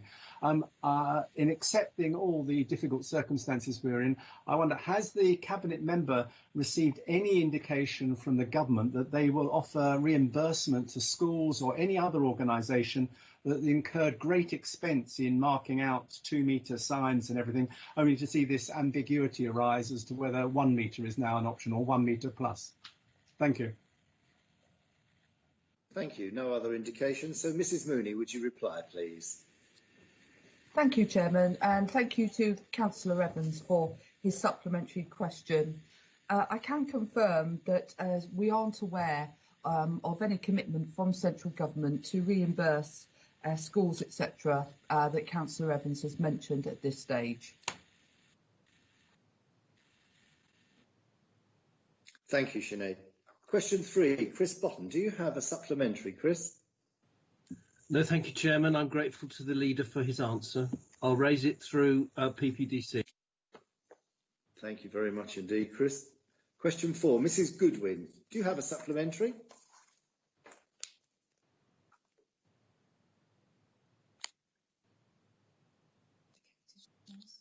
No indication, so thank you. We'll move on to question 5. Mr. Cooksey, do you have a supplementary? Yes, I do, Chairman. First of all, thank the Cabinet member for his response and for the information, which is very important. But my question really is about timetable for both the first tranche and the second tranche. Clearly, there is some urgency in implementing most of these recommendations, and I wonder if you can give us some idea about when we might have implementation on the first tranche and when the second tranche is concerned. Thank you, Chairman. Thank you. And Mr. Essex, you have a question too.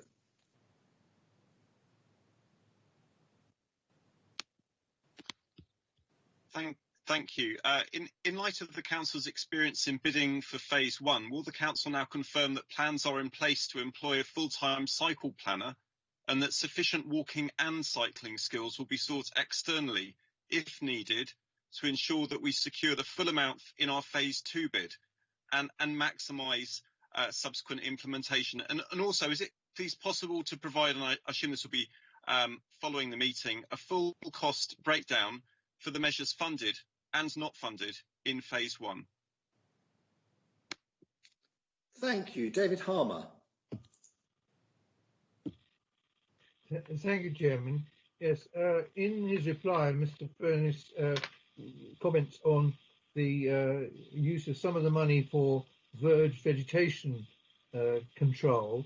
We have found in the more rural areas that restricting the vegetation control, in other words, just letting the vegetation grow on certain sections of road, has been an excellent traffic calming measure.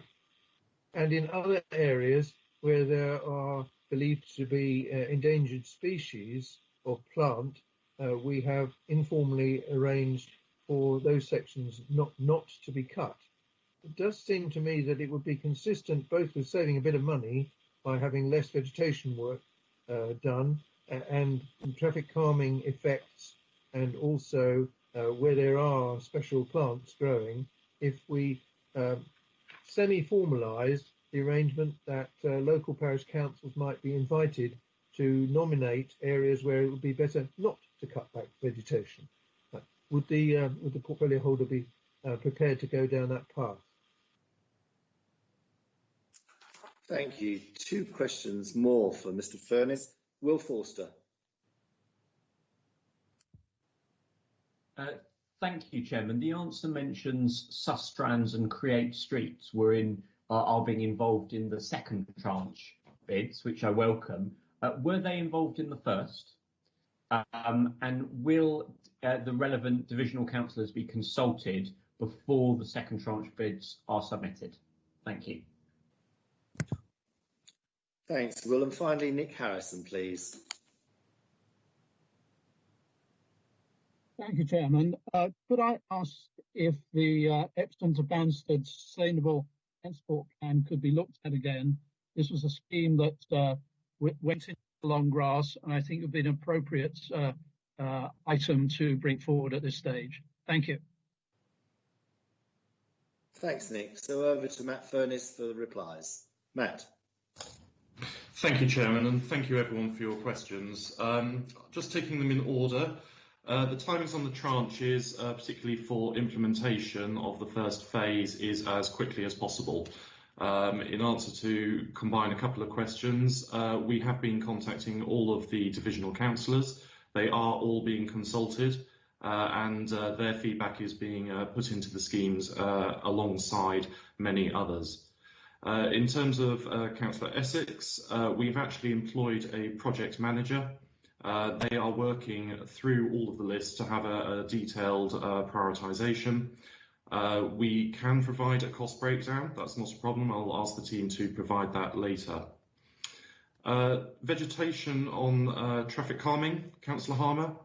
Yes, we are actually only proposing areas which improve cycling and walking to be cut back, particularly on the walking side there. So rural roads, we would not be looking to do that unless there is a pavement in place. With Councillor Forster, I've answered your question on divisional councillors' involvement. They are involved. With regards to Sustrans and Create Streets, they weren't involved in the bid itself, but Create Streets have been involved in the pilots on making suggestions on how to improve as we go along, and they are both involved going forward. And very lastly, just on the Epsom scheme, if you have submitted it as part of the active travel proposals, then yes, it will be considered as part of phase 2. Thank you, Chairman.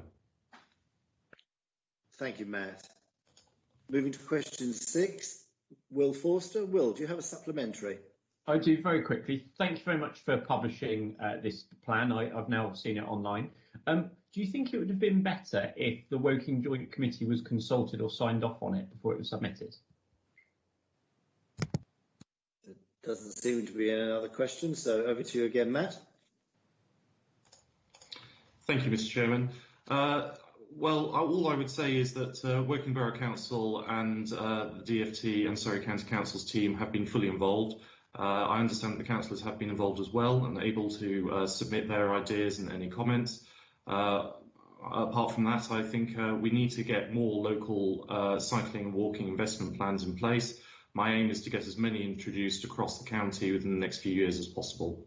So if you have any other comments, Councillor Forster, please do get in touch and I'll be happy to help. Thank you. Question 7, Jonathan Essex. Do you have a supplementary, Jonathan? Yes, please, if I may. Thank you, Chair. And I'd like to thank the Cabinet member for his reply. As the Council is invited, as covered in the press, a briefing of interested contractors tomorrow, will councillors also be allowed to join this briefing? And what briefing is planned for councillors, so we can look at whether we want to go for a 14 to 20-year contract period, and also to consider whether it would be sensible or not to separate out routine maintenance, so that we are able to scrutinise this as councillors in public. Before we proceed too far down the line of inviting contractors to express interest. Thank you. John O'Reilly. Thank you, Chairman, and my supplementary follows very closely on from what Jonathan Essex has said. The portfolio holder will be aware that there has been a member reference group following this process for some time.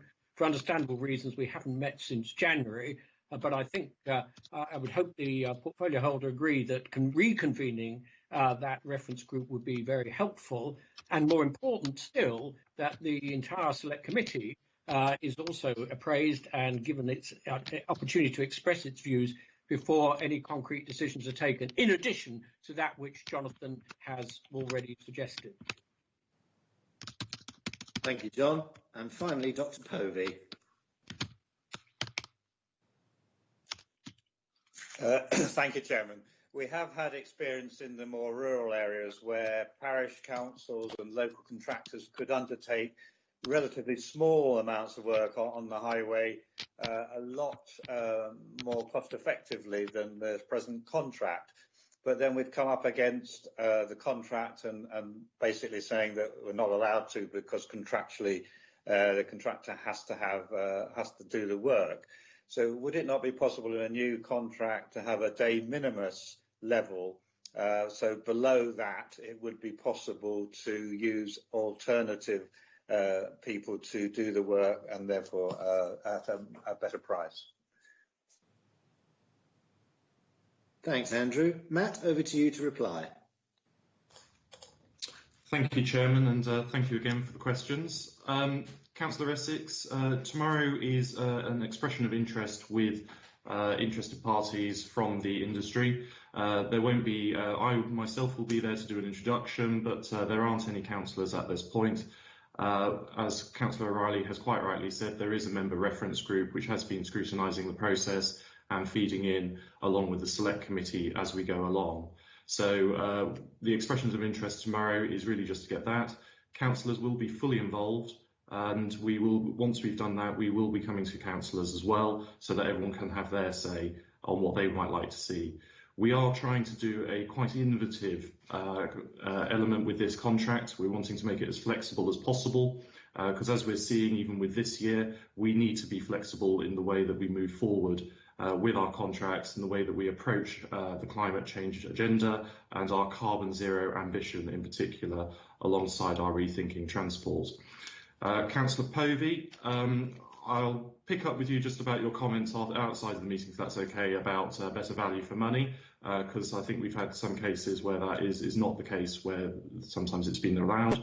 I think there's a particular point here about who is able to work on the highway, whether there is actually proper insurance around those. But you may have seen the recent release that we did make about residents' associations, parish councils and community groups being able to undertake some highways works themselves, such as litter picking, sign cleaning, sort of verge ribbon, that type of thing, graffiti clearance. And I think actually that is where we can probably build in better links with the community, rather than maybe they're filling out the potholes instead. Thank you, Chairman.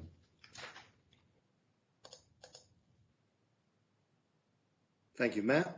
Question 8, Robert Evans. Do you have a supplementary, please? No supplementary really, but just to say I'm sure that the leader will keep us up to date with all the progress on this and the financial implications, which I imagine are changing week by week. Thank you. Thank you for your question there, Robert. Question 9, Will Forster. Do you have a supplementary? No supplementary, Chairman.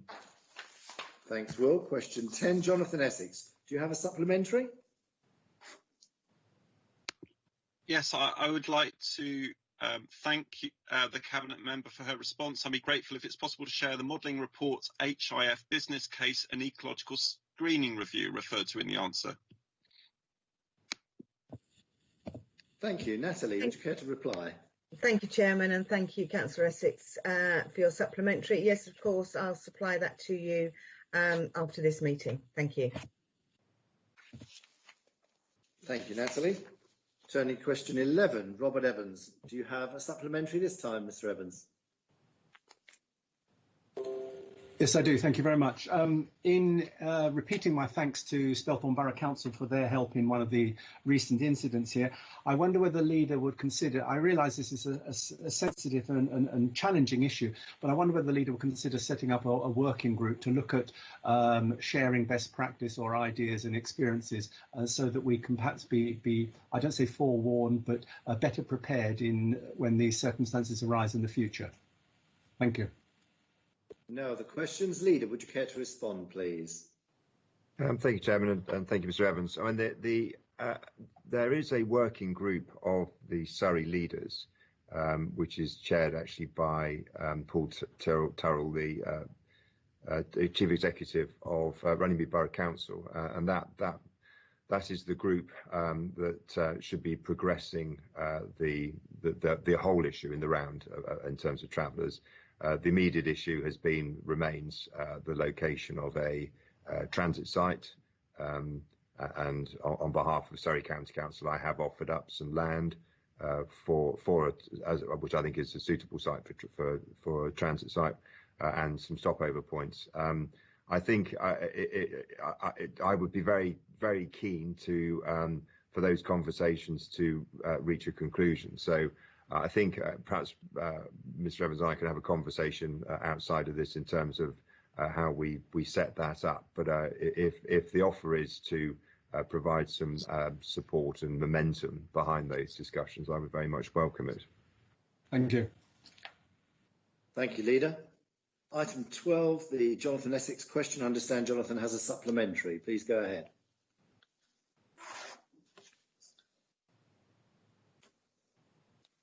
I would like to thank the Cabinet member for her full and comprehensive answer, and I've just got one specific follow-up with regarding items 1, which is, will the work of the Land and Property team to explore temporary classroom or empty building space be continued to be worked up and kept on ice, so that if, God forbid, there is a second wave or spike, we'll be able to bring forward options so that schools with less on-site space in Surrey will be equally able to remain open?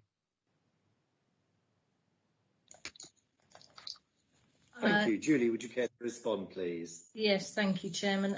Thank you, Councillor Essex. At the moment, we are working very closely with schools who obviously need to be responsible for their own settings and their own risk assessments around them. Whilst properties can continue to do that work, the view is at the moment that these schools can't manage across multiple sites, so it wouldn't be the preferred option. What needs to happen is that we look at business as usual and continuity plans around more of home education and learning should a second spike arise. So that would be the preferred route, but obviously where it is possible, if additional premises can or marquees, etc. on the same school site can be provided, then it's not being ruled out. Thank you. Thank you. And finally, Jonathan's question, number 13. Do you have a supplementary? Very briefly, and I'd like to thank the Cabinet member for her answer. I wonder if it's possible to confirm the membership and how often the Climate Change Strategic Board meets.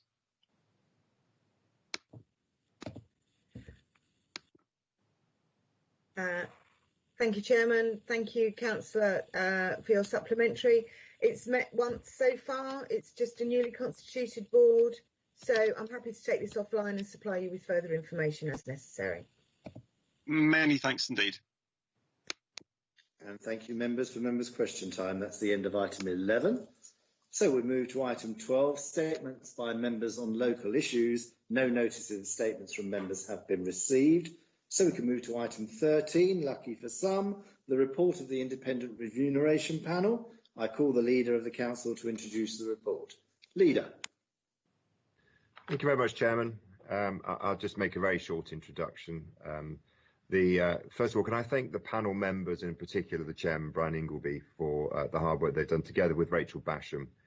They carried out an extensive set of interviews and have produced a comprehensive report. It's always a sensitive subject when looking at councillors' remuneration, but I recognise that a number of members make personal sacrifices and financial sacrifices to undertake these, hugely important civic duties, and I think we need to recognise that when considering this report.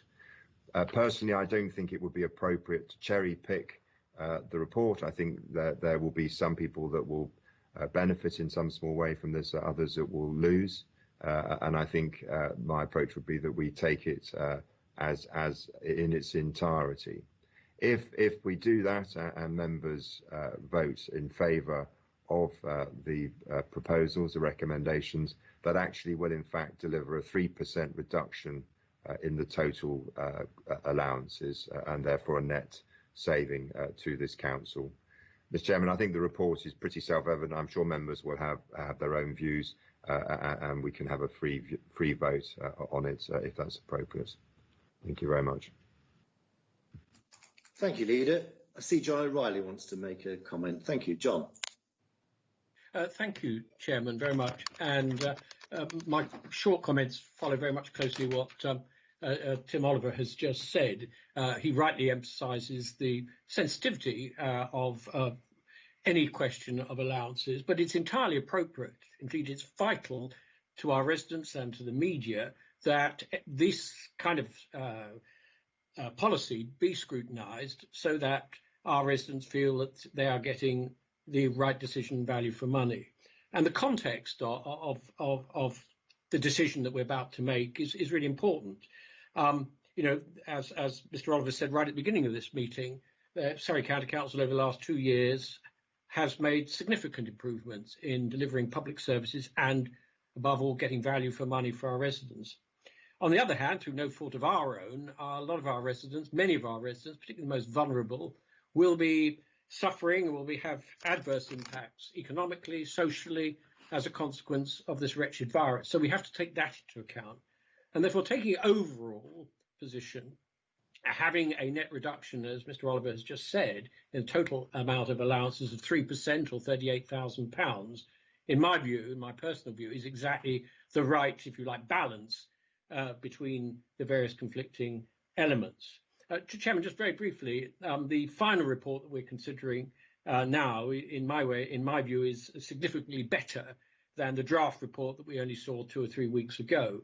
In that, first, the 22% uplift, and I declare an interest here, proposed then for select committee chairs, is now longer not being recommended, and I will fully support that. It would be unconscionable, in my personal view, to have such an increase in allowances. And the other element to that is the introduction of a new allowance for the select committee leads, as it were, lead task group leads of the vice chairs of select committee, who have a considerable additional responsibility under our new system. And it's important, absolutely important. This is not new money for the vice chairs. It is a continuation of that which they already have, but under a different and more rigorous regime. So taking everything together, like Tim Oliver, I think this report now should be considered in entirety. It's a fair report, it's a fair recommendation, and I would commend the Council to approve it.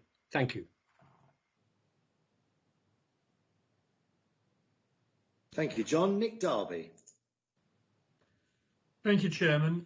I'd like to join with Tim Oliver and John O'Reilly in thanking the remuneration panel for their most excellent work on this, not just at their initial consultation stage at the start, but also following their initial report, something that John has alluded to already. So I think the overall result is entirely reasonable, something I can readily support, and as has been pointed out, it provides an actual reduction in the cost which had previously been incurred. I won't add any more. Thank you, Chairman. Thank you, Nick. Edward Hawkins. Thank you, Chair. I too declare an interest in this item as Vice Chairman of Planning. It's a rather strange comment made by the committee, and I'm sorry, I have to say that I don't think they've done a very good job. I'm going against the flow here, but that's not new. You know, they've said that they clearly didn't speak with anybody on the regulatory committee or get a feel for the hidden agenda in case of the planning applications committee. There's an inordinate amount of back work that is hidden away from the committee, looking at all the different items, understanding the nuances of the items, looking at case law, recognising that of many of the committees, the decision that we take on planning is having a dramatic effect, not across the borough necessarily, but on local communities. I mean, look at the last planning meeting we had. I think I started that at 9:15 in the morning, with a couple of breaks, and we finished at 5:15 in the evening. It was a long haul for all of us. But to arrive at that, we had to do an inordinate amount of work. Be as it may, I do feel that we're looking at remuneration from the wrong time and from the wrong angle. Yes, there's a net reduction. We have an election planned, maybe, maybe not, in less than a year. But I think that what we've talked about here is bringing in, looking at greater diversity. And I believe that the committee, the panel, should be asked to go back and look at the wider consequences. We need younger, we need more diverse councillors, and we should be looking at a salary band commensurate for the sort of work that we want, the sort of people that we want to bring in, the new ideas, the fresh ideas. And, I think that we need to make ourselves more attractive. Yes. And therefore, I propose, quite frankly, that this report is rejected and the panel are asked to go back with a fresh remit of looking outside the box. Thank you, Chairman. Thank you. Rachel Lake, please. Thank you, Chairman. I wouldn't go so far as Councillor Hawkins, and I am aware that many residents always get very concerned when they hear councillors giving themselves increases, even though it's not councillors giving themselves increases. As you heard, overall, there's going to be a reduction. But the problem I have is that I would agree, I don't think this panel is truly in touch with Surrey County Council. We are a relatively diverse council. We have members that live on their pensions, and we have other members who are extremely comfortably well off, and should they wish or wish not to take their allowances, they're very welcome to. But if we acknowledge that certain councillors have special responsibilities, we're valuing the councillors and the responsibilities that we have. This panel has chosen to oppose that when it's been supported in the past. Now, I can declare I have just been voted in as a vice chairman of something. I've held positions through various chairmanships and vice chairmanships across Surrey, and councillors do not do it for the money. I mean, honestly, if the one thing, if we were to judge on that we're doing this for the money, then we're all living in cloud cuckoo land, because if you think this money is enough to support anyone, then they are grossly out of touch. But what concerns me, if you give a councillor a title as a vice chairman and then say they have no responsibility, then I'm sorry, at the end of the day, it should be acknowledged to the work that they do, whether it's a minor amount, whether it's different to everything else, but it devalues that position. And if that position's been devalued, then it should be stopped and taken out, and we shouldn't have vice chairman. Thank you.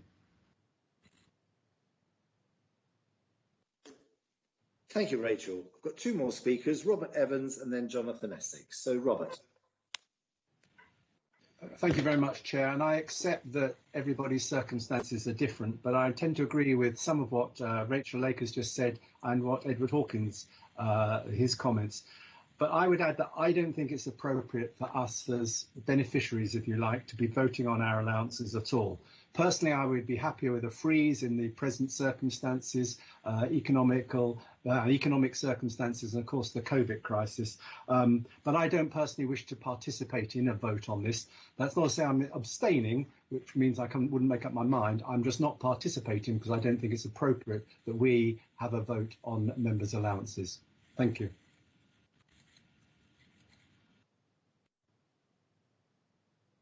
A couple of other members have put their hands up, which I will allow. So, Jonathan Essex next. Thank you, Chair. I would like to comment on paragraph 25 of the report, which refers to recommendations 8 and 9, which is discussing the deputy cabinet members and the need to have a clearer role description. And it says that it was quite hard to review whether the remuneration was appropriate. In light of that, might the recommendation also mention that?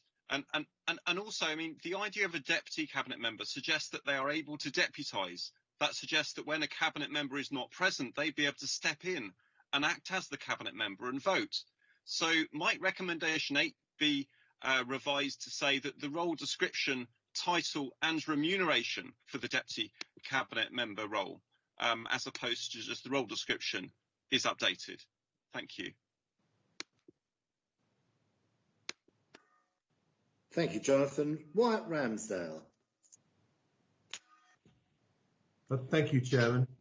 I'd just like to speak briefly on a couple of points that were mentioned. One, I'm absolutely certain it's important that we pay appropriate allowances to attract quality people from across the board. Some of us don't need to be paid for these roles, but some people absolutely do, and it's important those roles, so those allowances, keep pace with inflation and with the responsibilities involved. I personally have some sympathy for what Chancellor Evans has said about us voting on our own figures, and the way this report includes a link to a percentage for inflation for the allowances, taking us out of the picture most years, I think is excellent. I think the report in the round should therefore be supported by us all. Thank you. Thank you. And finally, Rose Thorne. Rose. Thank you, Chairman. I speak on a personal basis, I suppose, that I am Vice Chairman of the local committee, and I do as much work as the Chairman does. And I feel proud that I'm Vice Chairman. I enjoy doing my job. But then if you're not recognised as doing something extra, you've got to think to yourself, well, why? Why do I do it? Why do I spend all the extra hours? So I really think that it hasn't been looked into properly for the vice chairman's allowances, and I think that we will lose people because other people will say, you know, well, I'm sorry, I can't afford the time. And as Edward said earlier, we was in a planning meeting for 6 hours the other day. Not that that makes any difference, but, you know, is your time not worth anything? That's you know, that's the thing that really worries me. Thank you.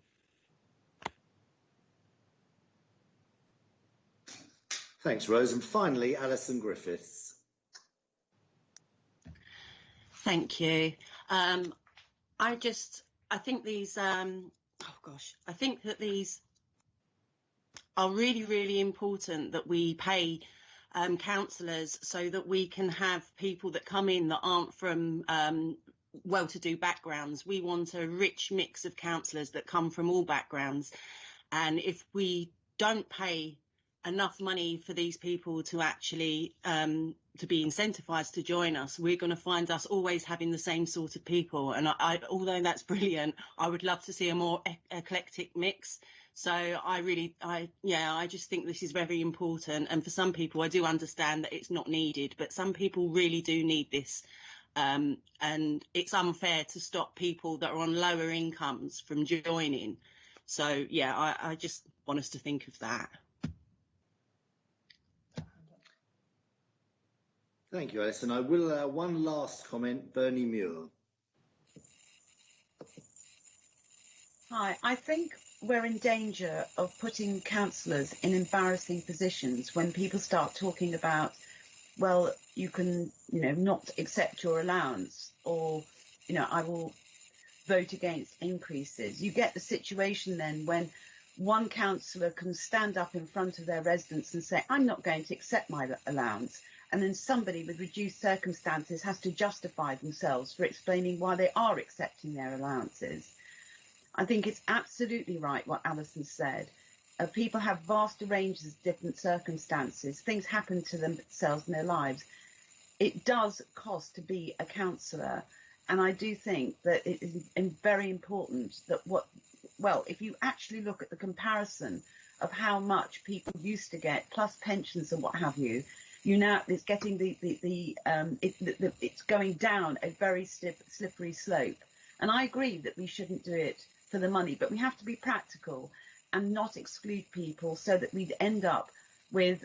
And also the other thing I think is that as pensions values get less and less, and people have no pensions or very reduced pensions, I don't think we can even rely on that sector to be able to participate in this process, and the pool of people available to us will become untenable.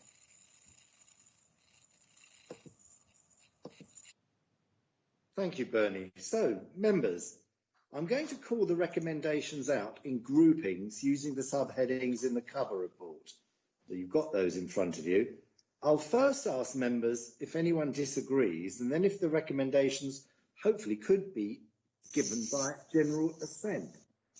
But where there is an indication that any member disagrees, I will confirm which recommendation they disagree with, and we will have to take a roll call for each and every one where there is an objection. And we do have 22 of them.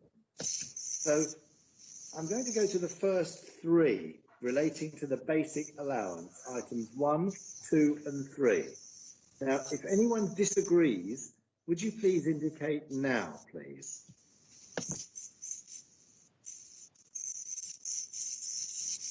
How would you like us to indicate, Chairman? By just saying I disagree. I disagree. Which recommendation do you disagree on? On the basic allowance, is that what you just said? Yes, there are 3 recommendations, 1, 2 and 3. Which one do you disagree with? I've lost connection on my iPad, so I can't look at it right now. Mr. Chairman, are these the recommendations on page 41? of the agenda? Page 30, 33. 33 to 35, Ken.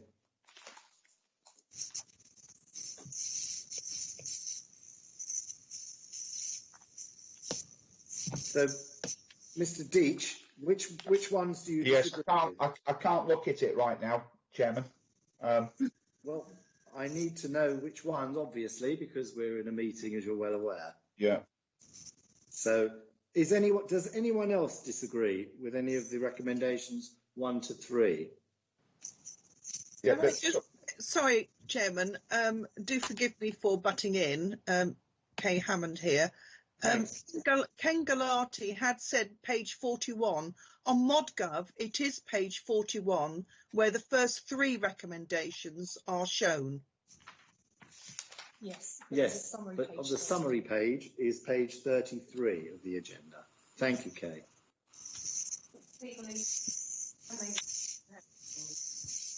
Chairman, on a point, I'm not going to quote a point of order, but a bit of guidance. Could you just not ask Paul what is he's objecting to, and then you can deduce which of the 3 he's worried about? Yeah, no, it's the increase on the basic allowance.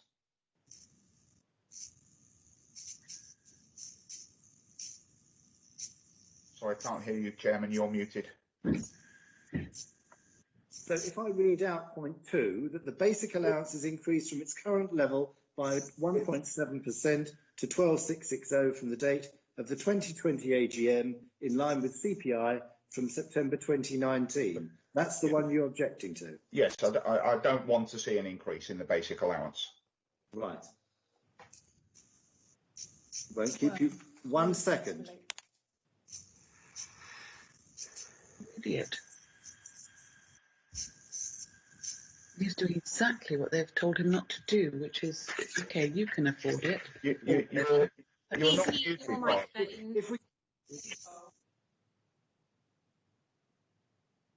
Right, I've muted everybody. Now, on this basis, I'm going to ask Mr. Deach one further question before we proceed. We've got 22 items, Mr. Deach, and you're perfectly entitled to object to whichever ones you want.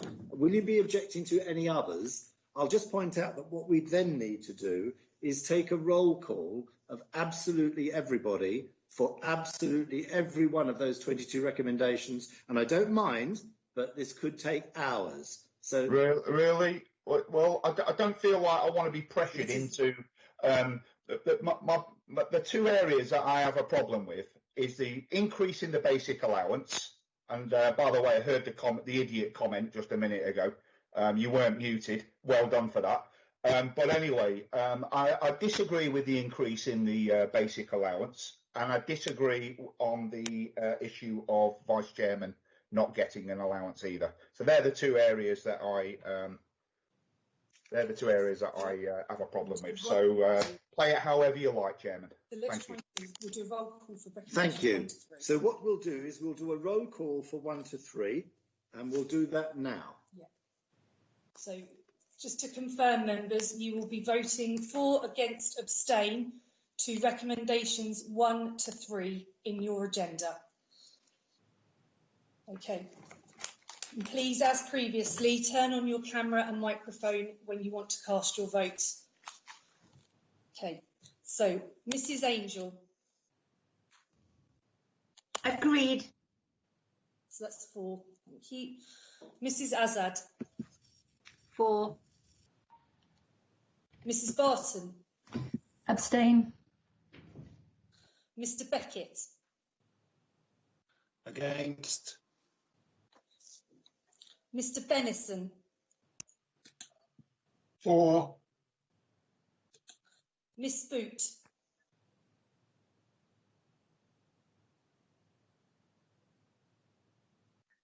Against. Mr. Botton. 4. Mrs. Bowes. 4. Mrs. Bramhall. 4. Mr. Brett Warburton. 4. Mr. Carrasco. 4. Dr. Chapman. 4. Mrs. Clapp. 4. Mr. Cooksey. 4. Mrs. Curran. 4. Mr. Darby. 4. Mr. Deach. Against. Mr. Elwood. 4. Mr. Essex. 4. Mr. Robert Evans. Not taking part in the vote. Ridiculous. Mr. Tim Evans. 4. Mr. Few. 4. Mr. Forster. 4. Mr. Fury. 4. Mr. Furness. 4. Mr. Gardner. 4. Mr. Goodman. 4. Mr. Goodwin. 4. Mrs. Goodwin. 4. Miss Griffiths. 4. Dr. Grant Duff. 4. Mr. Galati. 4. Mr. Hall. 4. Mrs. Hammond. 4. Mr. Harmer. Abstain. Mr. Harris. 4. Mr. Harrison. Against. Mr. Hawkins. Against. Miss Heath. Miss Heath.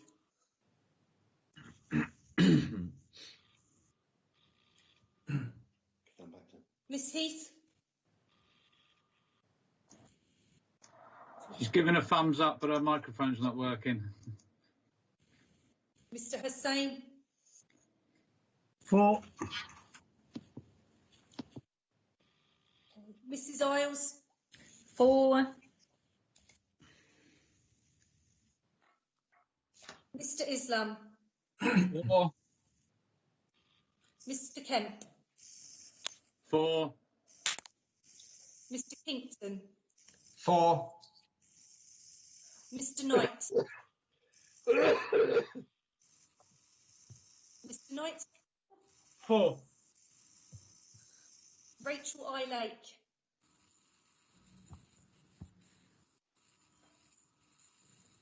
4. Mrs. Lay. 4. Mr. Lee. 4. Mrs. Lewis. 4. Mr. McIntosh. 4. Mr. Mallet. 4. Mr. Mansfield. Against. Mr. Martin. 4. Mrs. Mooney. 4. Miss Morley. 4. Mrs. Mosley. 4. Mrs. Mountain. 4. Mrs. Muir. 4. Mr. Oliver. 4. Mr. O'Reilly. Abstain. Dr. Povey. 4. Mr. Ramsdale. 4. Mrs. Rivers. 4. Mr. Samuels. 4. Mr. Spence. 4. Mrs. Steeds. 4. Dr. Santo. 4. Mr. Taylor. 4. Miss Thompson. 4. Mrs. Thorne.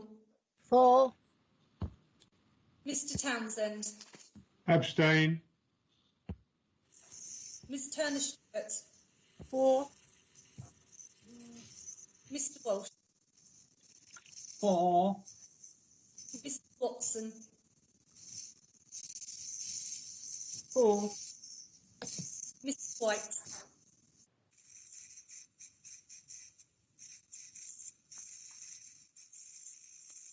Mr. White.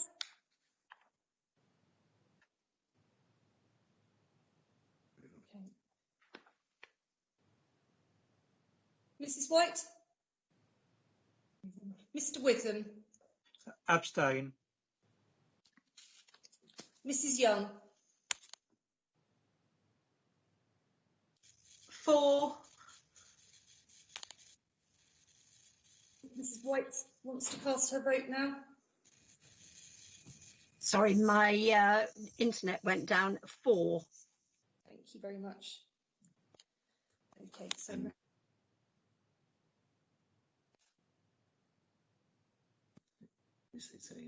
Miss Heath, can we go back to Miss Heath? Okay, not all right. Carried. Thank you. So recommendations 1 to 3 are carried. So now we'll move to a vote on items 4 to 14. Vicky, over to you. Thank you. Okay, so members, again, if you can clearly state for, against or abstain on recommendations 4 to 14 as listed in the report. 4. Excellent, thank you. Mrs. Azad. 4. Mrs. Barton. Abstain. Mr. Beckett.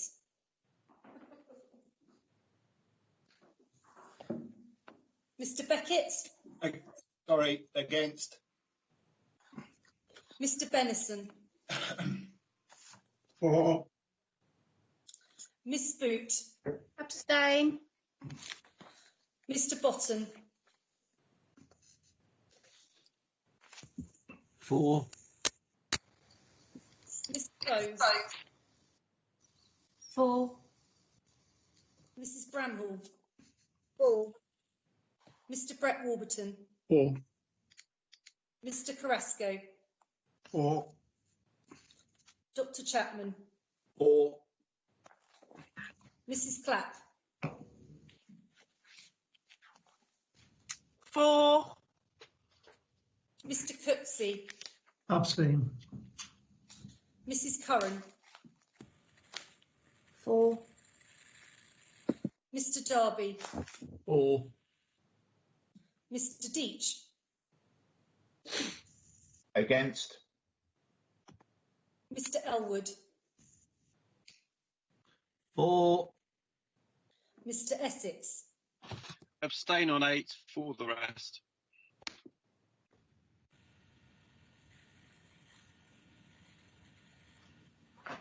Mr. Robert Evans. Not voting. Tim Evans. 4. Mr. Few. 4. Mr. Forster. 4. Mr. Fury. 4. Mr. Furness. 4. Mr. Gardner. 4. Mr. Goodman. 4. Mr. Goodwin. Abstain. Mrs. Goodwin. Abstain. Miss Griffiths. 4. Dr. Grant Duff. 4. Mr. Galati. Abstain. Mr. Hall. Abstain. Mrs. Hammond. 4. Mr. Harmer. Abstain. Mr. Harris. Abstain. Mr. Harrison. Okay. Sorry, Mr. Harrison, can you repeat your vote? Against. Is that against? Thank you. Against. Thank Yes, you. against. Thank you. Mr Hawkins. Against. Miss Heath.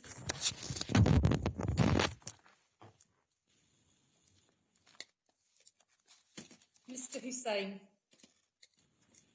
Abstain. Mrs Isles. For. Mr Islam. For.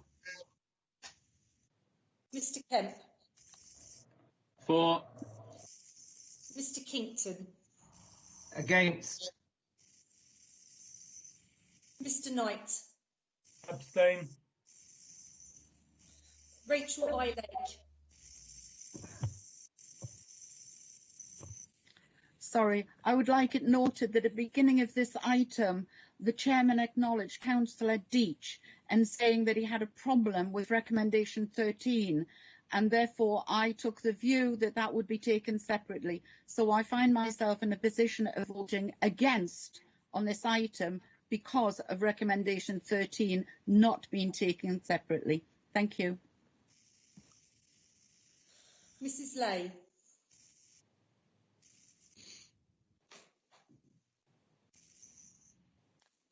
Mrs Lay.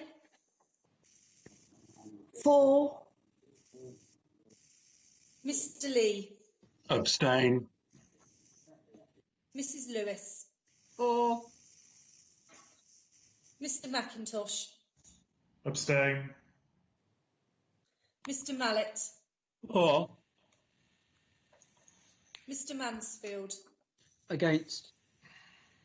Mr Martin. For.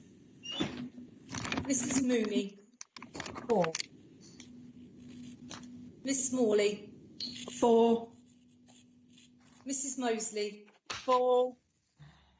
Mrs Mountain. For. Mrs Muir. For. Mr Oliver. For. Mr O'Reilly. For.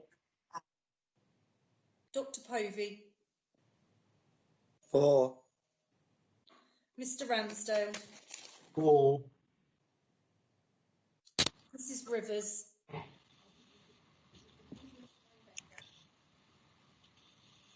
Mrs Rivers. For. Thank you. Mr Samuels. For. Mr Spence. For. Mrs Steeds. Abstain. Dr Santo. For. Mr Taylor. For. Miss Thompson.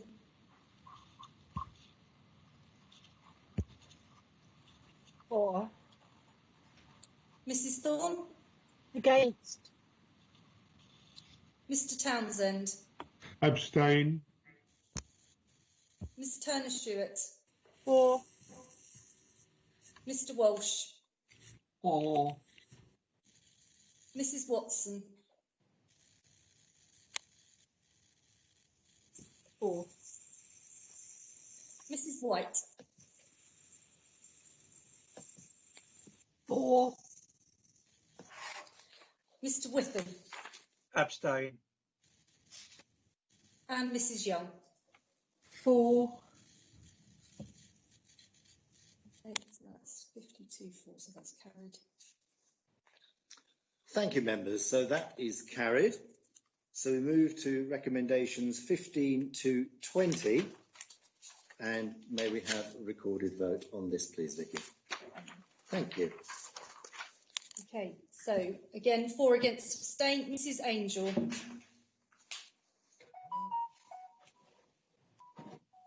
Mrs Angel.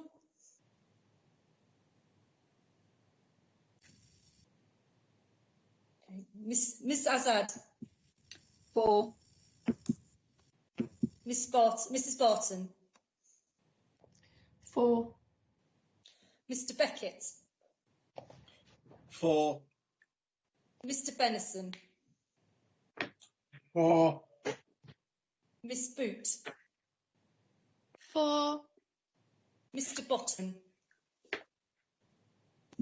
For. Mrs Bowes. For. Mrs Bramhall. 4. Mr. Brett Warburton, 4. Mr. Cresco, 4. Dr. Chapman, 4. Mrs. Clack, 4. Mr. Cooksey, 4. Mrs. Curran, 4. Mr. Darby, 4. Mr. Deach, 4. Mr. Elwood, 4. Mr. Essex, 4. Mr. Robert Evans, As before, I don't think it's appropriate to have an independent panel and then vote on it. Mr. Tim Evans, 4. Mr. Few, 4. Mr. Forster, 4. Mr. Fury, 4. Mr. Furness, 4. Mr. Gardner, 4. Mr. Goodman, 4. Mr. Goodwin, 4. Mrs. Goodwin, 4. Miss Griffiths, 4. Dr. Grant Duff, 4. Mr. Galati, 4. Mr. Hall, 4. Mrs. Hammond, 4. Mr. Harmer, 4. Mr. Harris, 4. Mr. Harrison, 4. Mr. Hawkins, Whilst I'm against the whole report, I will be for this section. sorry, can you repeat that? Was that 4 against abstain? It is for this section. Thank you. Miss Heath,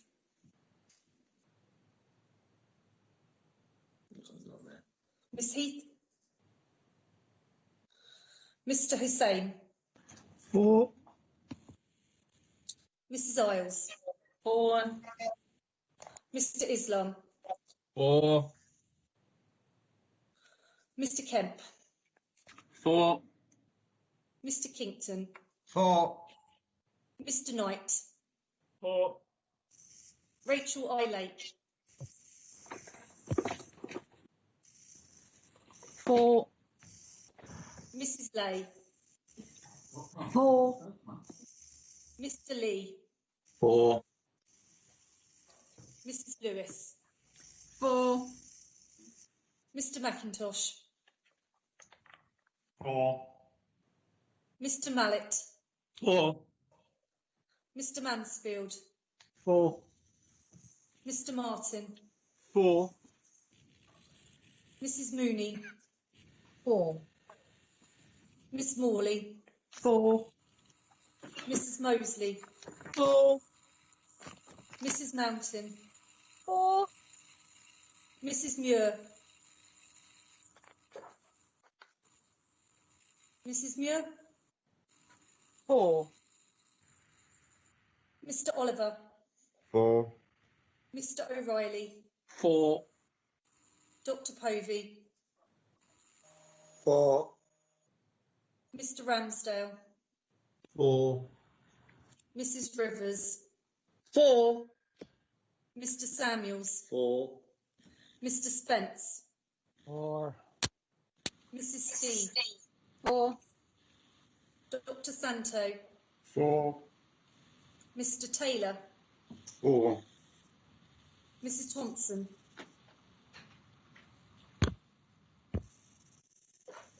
4. Mrs. Thorne, 4. Mr. Townsend, Abstain. Miss Turner Stewart, 4. Mr. Walsh, 4. Mrs. Watson, 4. Mrs. White, 4. Mr. Witham, 4. and Mrs. Young. 4.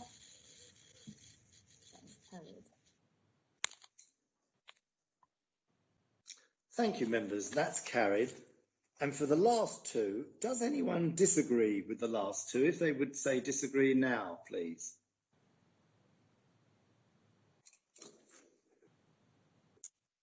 Excellent. So may I take 21 and 22 members as agreed, please? Agreed. Agreed. Agreed. Abstain. Thank you, members. Item 14, moving then to the amendments to the Council's Constitution, page 53 of the agenda. I call the leader to introduce the report. Leader. Thank you very much, Chairman. I think these are all pretty self-explanatory. It's making some amendments and changes that hopefully will make things a little bit easier in terms of recommendations A and B on the Firefighters Pension Fund and a substitute, the ability to substitute. C, the recommendation to note that the Coroner Service now sits within Communities, Environment and Highways, aligns that with the Executive Director arrangements. The Local Outbreak Engagement Board, I have circulated previously the outbreak plan and the comms plan that goes with it. But this just simply notes that board has now been set up and has sat and will continue to do so during the COVID-19 situation. And then lastly, Director of Law and Governance be authorised to make the necessary changes. So happy to take any questions, Chairman, but I think they're pretty straightforward. Thank you, Leader. Nick Harrison, please. Thank you, Chairman. I'd like to speak briefly on the changes relating to fire service pensions, which for the first time clarifies responsibilities. It's a pretty arcane matter which the Surrey Local Firefighters Pensions Board has been trying to get fixed for some time. Getting a specific person to take this responsibility, which has never been set out previously, is a real step forward. In the past, it's been left swinging between the Cabinet, individual Cabinet members, the Chief Fire Officer, the Pensions Administration function in Orbis, and the pension section within Finance. It's been lots of problems, and I welcome the clarity this brings, and the Board looks forward to working with Sally Wilson as she takes up this role. Thank you, Chairman. Thank you, Nick. And I've got one more speaker, Tim Evans, please. Tim. Thank you, Chairman. I just want to endorse Nick Harrison's remarks. I want to make 2 points. One is that actually this is nothing to do with the Surrey Pension Fund. Very, very grateful to Nick for the work. Indefatigable way he has chased this down, got some clarity in something made unclear time. So yes, thank you, Nick, and thank you, Chairman. Thank you, Tim. So, members, are we agreed? Agreed. Agreed. Agreed. Agreed. Thank you.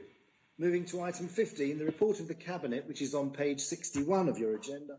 I call the leader to present the reports of the meetings of the Cabinet held on 31st March 2020, leader decisions with Cabinet members acting as Cabinet, 28th April 2020, 26th May 2020, and 23rd June 2020.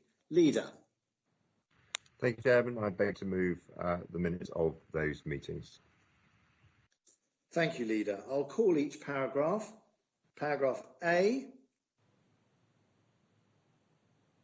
B. Dr. Povey. Sorry, Chairman. I just wanted to pick up, I think it was in the March Cabinet, when the digital strategy was passed. And it did seem to me on reading this that members had been forgotten. I think the digital strategy is a very important one going forward. And if we're talking about, connecting communities and members taking the lead in their communities and members needing access to all the data that the council holds on their communities, it seems to me that councillors really ought to be significantly recognised in that strategy. And I wonder if the leader would just perhaps give some consideration to that in the future. Thank you, Andrew. Leader. Yes, thank you, Tim. Yeah, I wasn't aware that members weren't a sort of a central part of that, but So to the extent that that's not clear, we'll clarify. But I completely agree with Andrew Povey that they must. Thank you, Leader. Paragraph C, D, E, F, G, H. And at its meeting on the 31st of March 2020, the Cabinet considered A, an urgent item, COVID-19 Surrey County Council response to COVID, and B, a commercial programme waste update. The Cabinet recommends that the County Council notes that there's been 2 urgent decisions in the last 4 months. Following a discussion, the motion is that the report of the meetings of the Cabinet held on 31st March, 28th April, 26th May, 23rd June be adopted. Is that agreed? Agreed. Agreed. Agreed. Agreed. Agreed. Agreed. Agreed. Agreed. Thank you, Council. And the final item is item 16, Cabinet meeting minutes on page 71 of the agenda. No notification of a question on the minutes has been received, so the meeting ends at 12:36. Thank you all very much for your patience today, and have a good evening. Well done, Chairman. Thank you, Chairman. Thank you very Well much. done, Chairman. Well done, Tony. Well done. Thank you, everybody. Thank you. Well Bye. done, Tony. Bye. Thank you. Bye.